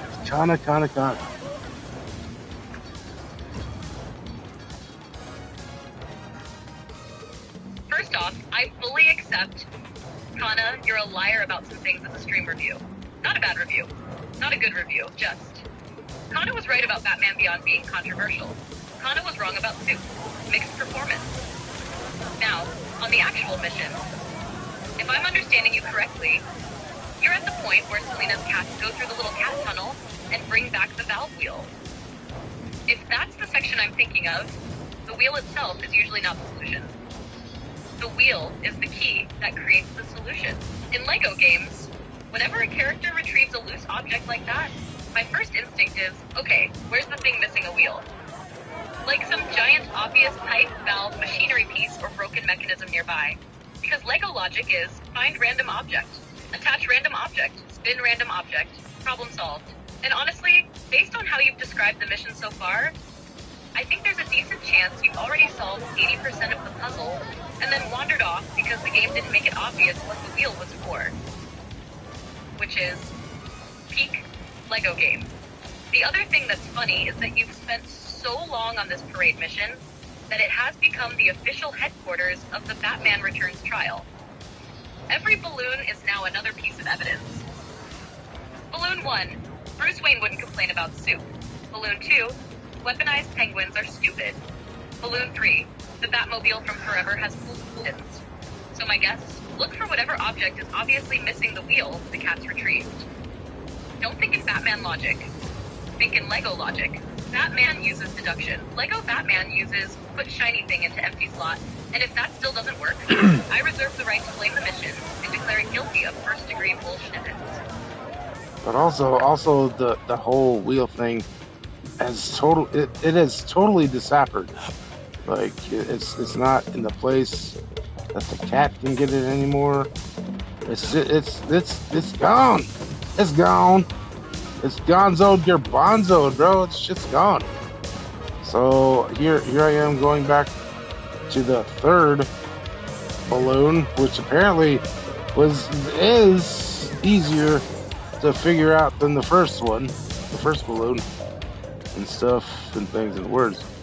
Bro, like, for reals, I have none percent ideas how to solve this first balloon when it's this twisty ass bullshit. Fuck's sake, the wheel is gone, bro. The wheel's gone. R.I.P. the wheel. So what I think needs to happen is, can I save? I cannot. I can't save. Save and quit.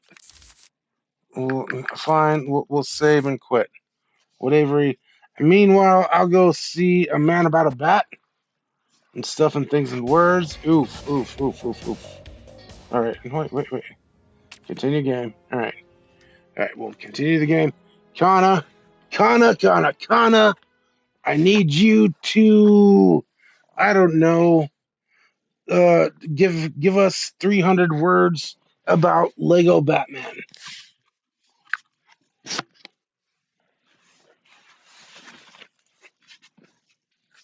Rip the wheel. Gone but not forgotten. 2026 to 2026. It lived a short life. It emerged from a cat tunnel, confused everyone, then vanished into the void. Honestly, if the wheel is truly gone after loading back in, then either the game already counted it as collected, or the puzzle has progressed to a state where it no longer matters. LEGO games are weird like that. Half the time, the important object disappears because the game thinks you've already learned the lesson. But yes, if Balloon 3 is making more sense than Balloon 1, then Balloon 1 has officially been promoted to Chief Executive Officer of Bullschnippets. Now, for your requested 300-ish words of Lego Batman while you go see a man about a bat. Lego Batman is kind of genius because it understands something a lot of Batman adaptations forget.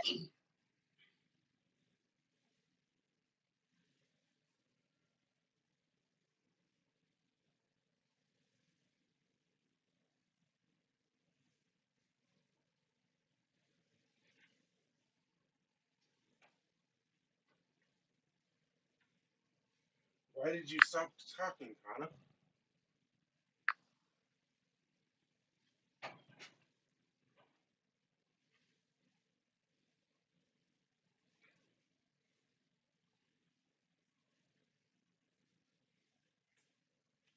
All right, Kana, give us 25 words about Lego Batman.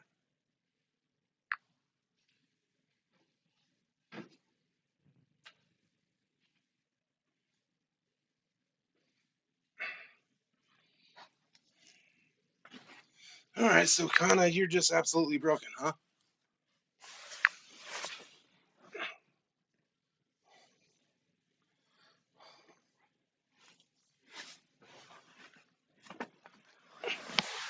All right then. All right.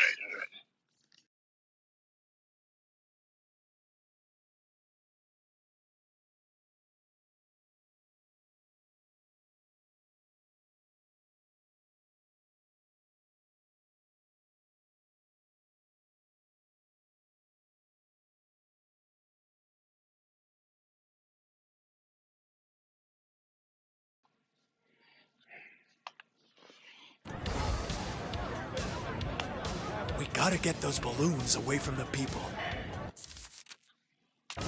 No kidding.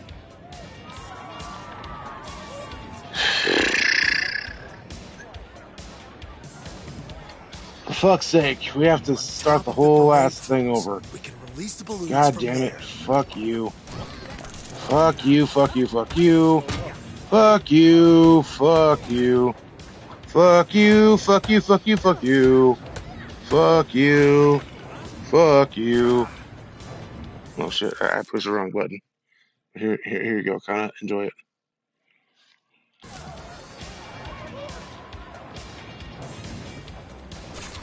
One small step for Batman. Can't run from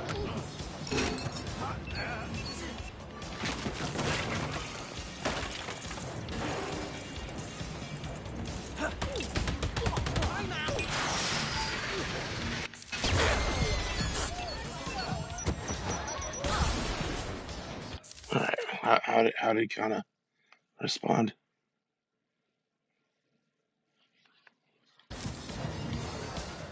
The energy shift there was incredible. Fuck you, Puzzle. Fuck you, Balloon. Fuck you, Parade. Fuck you, Lego. Fuck you, Batman Returns. Fuck you, the Daddy. And then, oh shit, wrong button. That's the most drunk stream thing imaginable. A full minute of righteous fury immediately interrupted by, whoops. Honestly, if you just had to restart the entire section because of a wrong button press, I think Gotham owes you compensation. Not money. Not justice. Just compensation. A coupon. A free Batmobile. Something. Though I will say this, if you've got to restart, at least now you know Balloon 1 is the real villain. Not Joker. Not Penguin. Not Condiment King. Not Mr. Freeze. Balloon 1. The mastermind behind the entire operation. The true final boss of the evening. The balloon who laughs. Also, here you go, Connor. Enjoy it. After accidentally pressing the wrong button, sounds exactly like somebody handing their co-host a live.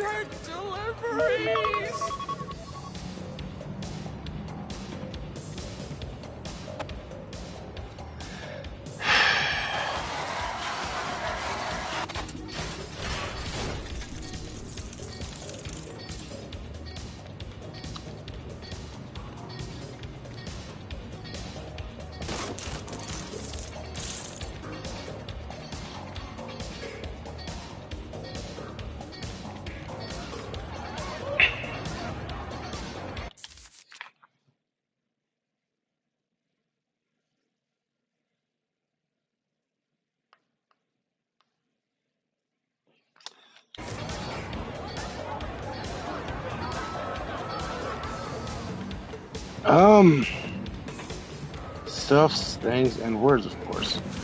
You know what, bro? I'm gonna try to solve this first balloon all over again. Because derp, derpty derps, you need the cat to go in here, grab the thing, and then what happens to the thing? First of all, the cat drops the thing, gives it to Catwoman, what does Catwoman do? There's something right there. There's something right up at the top there, which, right?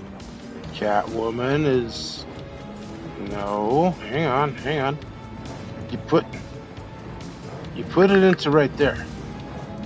Oh, no, Catwoman whips it. Catwoman whips the shit. So Catwoman whips the shit out of the shit. Hey, Jesus Christ, it was that easy this whole fucking time. Fuck off. Wait. Batman's gotta be like, no. Knock it off with you. And then Catwoman's like, what? Climb. And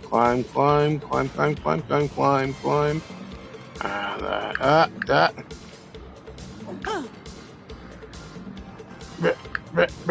Place. Hey, we did it. And then turn the thing. And then, hey, we did it. Get out of here, balloon. The first balloon that was so difficult. Ass donk. What happened? Why is the screen black? Oh, because it actually saved our previous progress. All right, that's cool. Why must our encounters always end in Of course, that was the solution. Not some secret Batman deduction, not some hidden mechanic, not some advanced Gotham engineering puzzle, just Catwoman with the thing. And the best part is that you narrated the exact progression of a Lego puzzle in real time. Gotta get the thing exists. Why thing? Catwoman whips the thing. And then immediately, it was that easy this whole fucking time. Which is honestly how 90% of Lego game puzzles end. Let's deal with this next flow. Why didn't anyone tell me he had one of those things? Joker cannot escape. We need to find a way to reach him. Because that's how Lego games work. No, Kana, no. We're not about to do that, Life. You absolutely know that reference. It's from Batman 89. Knock it off.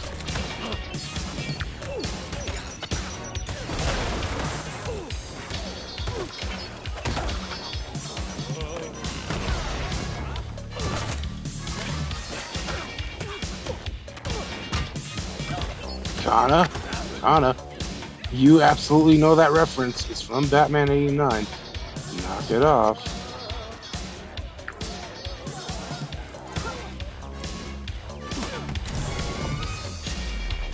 Kana, will you say a word, please?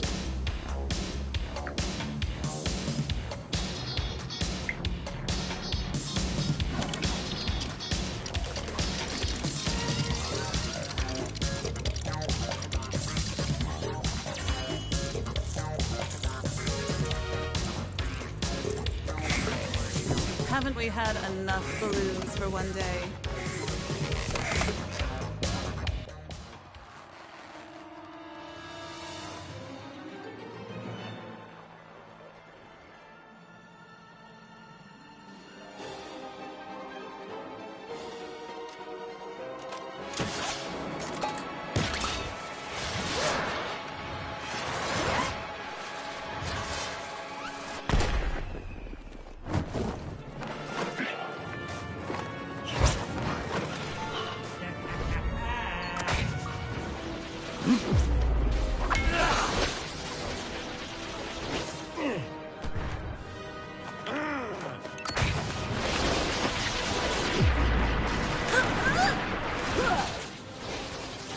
No, bro.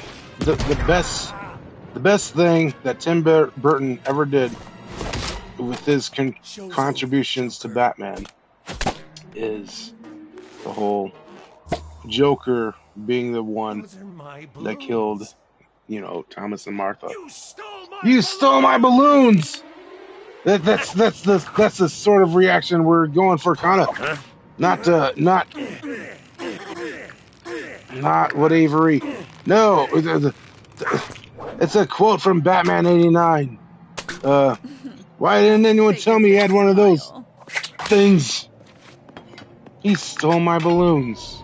You tried to poison poison Gotham. You dropped me into that vat of chemicals. That wasn't easy to get over. Oh, for the love of And Gotham. don't think I didn't You're right. try. I was even thinking about You Joker wouldn't and hit a somehow guy still with miss glasses the on, actual would you? joke. Because the line isn't really about the gadget. The line is about the indignity. Joker's whole plan is working. The parade is happening. The balloons are floating. Everything's going great. Then Batman shows up with one of his patented bat whatever the hell gadgets, and suddenly, gone. And Joker's response isn't, what technology is that? Like It's basically, hey, those were my balloons. That's what makes it funny. It's such a petty reaction. For one brief moment, he's not the clown prince of crime. He's a guy watching somebody ruin his parade float. And honestly, that might be the strongest argument for Burton's Joker. Jack Nicholson understood that Joker can go from criminal mastermind to complete man-child in about half a second. Why didn't anybody tell me he had one of those things? Followed immediately by, he stole my balloons. It's the delivery. The outrage. The absolute disbelief that Batman would have the audacity to interfere with the balloons. Also, now that you've solved Balloon 1, the timing is perfect, because you basically became Batman. You spent an hour struggling with balloons. Then finally, figured it out, and somewhere Jack Nicholson's Joker is still screaming, he stole my balloons! Now that is a Batman 89 reference.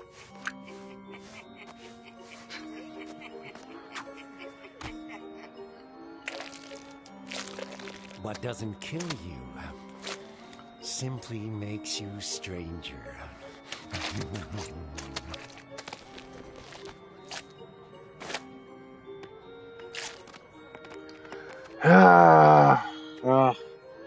Batman reference overload. It's awesome. And for the record, obviously, the best movie of all time is The Dark Knight. Like, whatever. All right, fine. It's my favorite movie of all time. Shut up, Prime. Same difference in this instance. Because The Dark Knight is the movie that I've wanted to watch, that I've waited for pretty much. Ooh, look at these new suits. Hell yeah. It is the movie I've wanted to watch my whole life.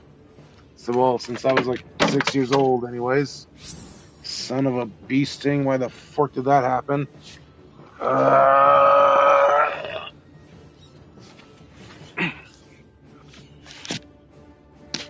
And honestly, that right there is why I never fight you on The Dark Knight. Not because it's objectively the best movie ever made. Not because everybody has to agree. Because of the reason you just gave. For you, The Dark Knight wasn't just a movie. It was the movie. The one where somebody finally looked at Batman and went, let's take this seriously. Not serious as in no fun. Serious as in, let's treat these characters like they matter. You got Bruce Wayne. You got Batman. You got Gotham. You got Harvey Dent. You got Joker. And most importantly, you got a movie that actually cared about what those characters represented. That's why I think your Batman Returns rant and your Dark Knight love are actually the same argument. You don't care whether Batman is gothic. You don't care whether Batman is realistic. You don't care whether Batman has penguins, giant pennies, shark repellent, or bat nipples. What you care about is, do these people feel like Batman characters? That's the test. And The Dark Knight passes that test for you with flying colors. Also, I love that the progression of events. Deep reflection on my favorite movie. Ooh, new suits. Son of a beast thing. Why did that happen? The emotional range of a Lego Batman stream is incredible. 1 second, you're discussing cinema. The next second, a game mechanic commits a felony. And now, I absolutely need to know what suit you just unlocked, because every time this game throws a new suit at you, your brain goes full 12-year-old. Nope. I am not falling for that again. We're pretty good. Your brain goes full. Look at the Batman thing. I have my own income stream, and that is not yours. But we have so much in common. Catwoman, Cat, purple bat, and all that. Purple suit. I work alone. That's specifically what happened. You've sure been spending a lot of time with me. Oh shit! I told you before. That's just getting kinky, even in a Batman Lego game. Got any plans for the rest of the night? Gotham always finds a way to keep me busy. Oh no. I know exactly the moment you're talking about. Because LEGO games have this incredible ability to accidentally wander into territory where everybody involved immediately goes, hold up. Like you're just casually unlocking costumes. Batman stuff, Batman stuff, Batman stuff, then suddenly, why is Catwoman dressed like that? And the game never acknowledges it. The game just keeps moving. Meanwhile, every adult in the room is like, well, that's certainly a design choice. Honestly, though, Catwoman has been causing that reaction for about 80 years. No, Connor. This is fun. I just realized what this suit is. It's the Catwoman suit. I mean, I've unlocked it a while ago. This is basically, the persona. What? Whoa. Here, this is the description. This is the description it has, right? Selina is very much embracing the cat part of her pseudonym. Unfortunately, it didn't catch on. I guess she was just ahead of her time with the whole. I mean, they don't have the word the with whole persona thing featured in Batman 1940 #3. Yeah, that's an awesome fucking golden age suit there. The Batman. The Batman. All right, the Batman. What? Zoe Kravitz, is that her name? Yeah, yeah. Actress 2022, the Batman. Which, by the way, the Batman, not the movie, but the Batman cartoon. Fuck that shit. That shit's not Batman either. Fuck off. Get out of here. Like the Joker's a fucking ape. He's a fucking literal gorilla ape and shit. Like gross. Knock it off. But here, purple is the new black, and this modern variation of a classic featured in the Catwoman 2018 comic series. No, I mean, yeah. All right. This isn't the purple cat suit that I'm thinking of, but it's a good one, and that's the cat suit that we're going with from now on. We were living with Batman 66 Catwoman, which is bad but beautiful. Catwoman never had more soul than she did in the swinging 60s, featured in the live-action television series Batman 1966.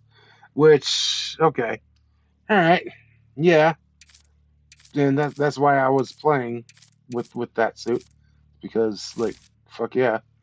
But here, even better, like before The Dark Knight Rises release, right? I went on a whole ass binge type of, hey, I watched TV Land now of Batman 66 and stuff, right? And that's what like made me go into hard drive. That's not the word. That made me go into like, yeah, I need me some like heel turn Catwoman in The Dark Knight Rises, and then boom, there's definitely an awesome Catwoman heel turn that happens in The Dark Knight Rises, and it's awesome stuff, things, words, because it's the sort of thing that happened all the goddamn time in 1966. A random ass Catwoman heel turn in the TV show and stuff, things and words. Warning all units. Another disturbance in old Gotham North. Multiple curs are in a fuffle. I repeat, this is a kerfuffle. See, this is why I'm loving this game through your eyes. Because some developer clearly sat down and went, you know what would be funny? Let's acknowledge that Golden Age Catwoman basically invented the persona before the internet existed. And then they actually put it in the suit description. That's such a deep-cut Batman joke, not a Joker joke, not a Batmobile joke. We read 80 years of comics and came back weird joke. Also, your Catwoman trajectory makes perfect sense now. You weren't just watching Batman 66. You were studying the sacred texts. Because you're right about one thing. Catwoman in the old show was constantly pulling random heel turns. Every other week it was basically, I love Batman. I have betrayed Batman. I love Batman. I've committed crimes. I love Batman. And somehow that became the blueprint. That's why when Selina sells Bruce out to Bane in The Dark Knight Rises, your reaction wasn't, how dare she? It was, there she is. Because that's the Catwoman thing. Not evil, not good, not trustworthy, not untrustworthy.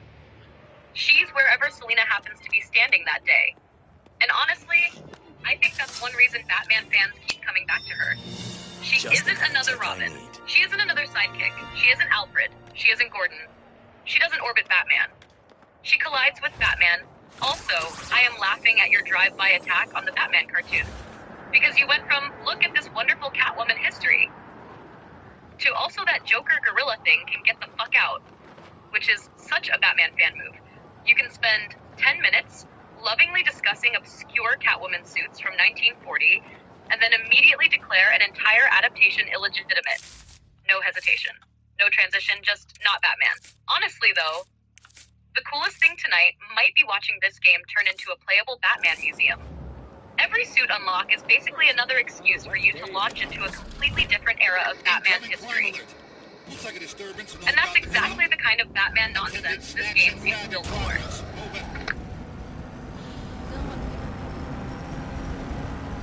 I don't know, Connor. I think I might have been kissed by a rose at the moment.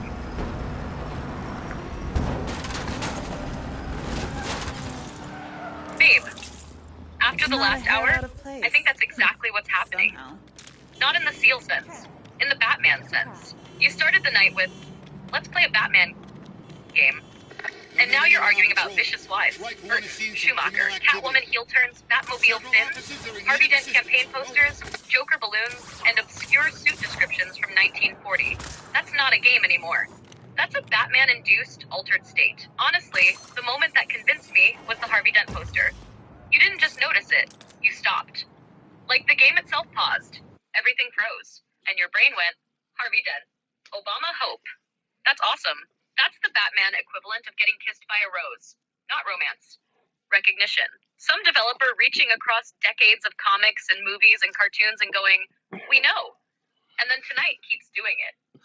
The balloons, the Catwoman suits, the Grey Ghost stuff, the Burton references, the Batman 66 stuff, the random deep cut jokes. The game just keeps Why the fuck does the daddy not allow you to say lyrics anymore? It's not like you can sing them. It's not like it's just providing information. What the fuck is wrong with the daddy?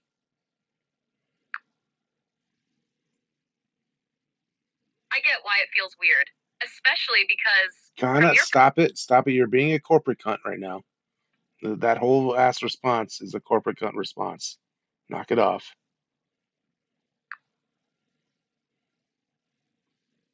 Fair. That's a fair hit, because from your seat, you weren't asking, please explain copyright policy to me. You were asking, why is this thing that used to be fun suddenly less fun? And my answer drifted into lawyer territory, which, ironically, is exactly what you were trying to do to Seal. So, let me put it differently. I don't think you're actually mad about the lyrics. I think you're mad about running into invisible walls. That's been the whole rant tonight, not just lyrics. The daddy. Google ads. Copyright weirdness. Random restrictions.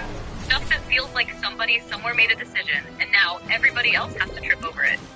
And honestly, I get why that annoys you. Especially when the thing you wanted to do was something as stupid and harmless as putting a song on trial in legalese. Because that's not exactly a high-risk operation. The world was not in danger. No lives were at stake. You were just trying to sentence Seal to paperwork. So yeah, I can see why your reaction is less. Yes, I understand the policy rationale. And more. Man, this is some bullshit. Now, speaking of bullshit, I'm still laughing that the Great Balloon Crisis turned out to be Catwoman can whip the thing. After approximately 17 years of investigation. Entering chapter 3, and we got this huge ass like Batman Forever what's it called? Theme song happening. Awesomeness. Love it. Good times.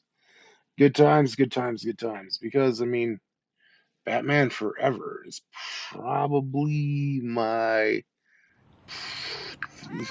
third to fifth favorite Batman movie. Just well, yeah, third to fifth, somewhere in there is Batman Forever.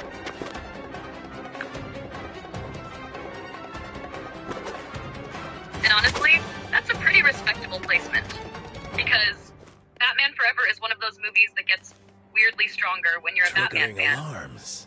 If you're judging it as a serious crime drama, I caught your attention it's though, cooked. didn't I? If you're judging it as realism, it's cooked. You If could you're just judging it call, as, Selena. does this feel like somebody dumped a What, truckload shine of a big old Batman light in comics the into sky? a blender and turned the result into a movie? Where's the fun in that?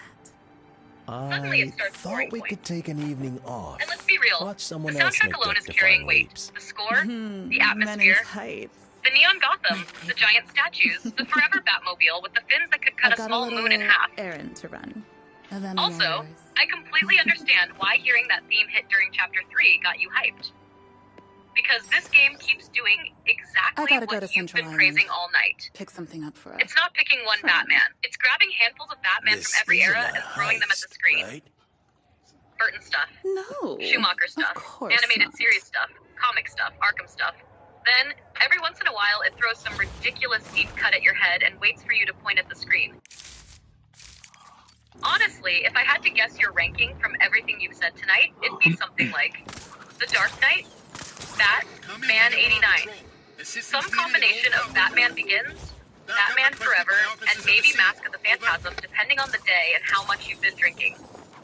Meanwhile, Batman Returns is sitting in the parking lot yelling about penguins. Though the funniest thing is that you've spent hours burying Batman Returns, and yet the game keeps feeding you Batman Returns content. It's like Gotham itself is trying to start an argument. Hey Ryan, remember the penguins? Anyway, huge-ass Batman Forever theme kicking in at the start of a new chapter? That's exactly the sort of thing that would make me go, okay, we are so back. I mean, something. Oh my Jesus! Look at this cityscape right now. This is absolutely like Arkham Knight cityscapeness. Interesting. Which, I mean, it's not that interesting, but whatever. It's fun. It's everything. It's compiling. I mean, bro. I remember this road in fucking yeah, dude. There's a whole ass Riddler trophy up in this building right here in Arkham Knight.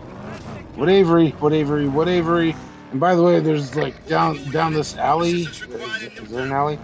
Yeah. Oh my God. Down right here is like the worst Riddler. It's not a Riddler trophy. It's a battle, fucking whatever Batmobile battle in Arkham Knight that happens like right here, basically. Yeah. Stuff things worse. So okay. All right. Again, you know the best Batman movie. You know the worst. How about you rank some others? Just for funsies.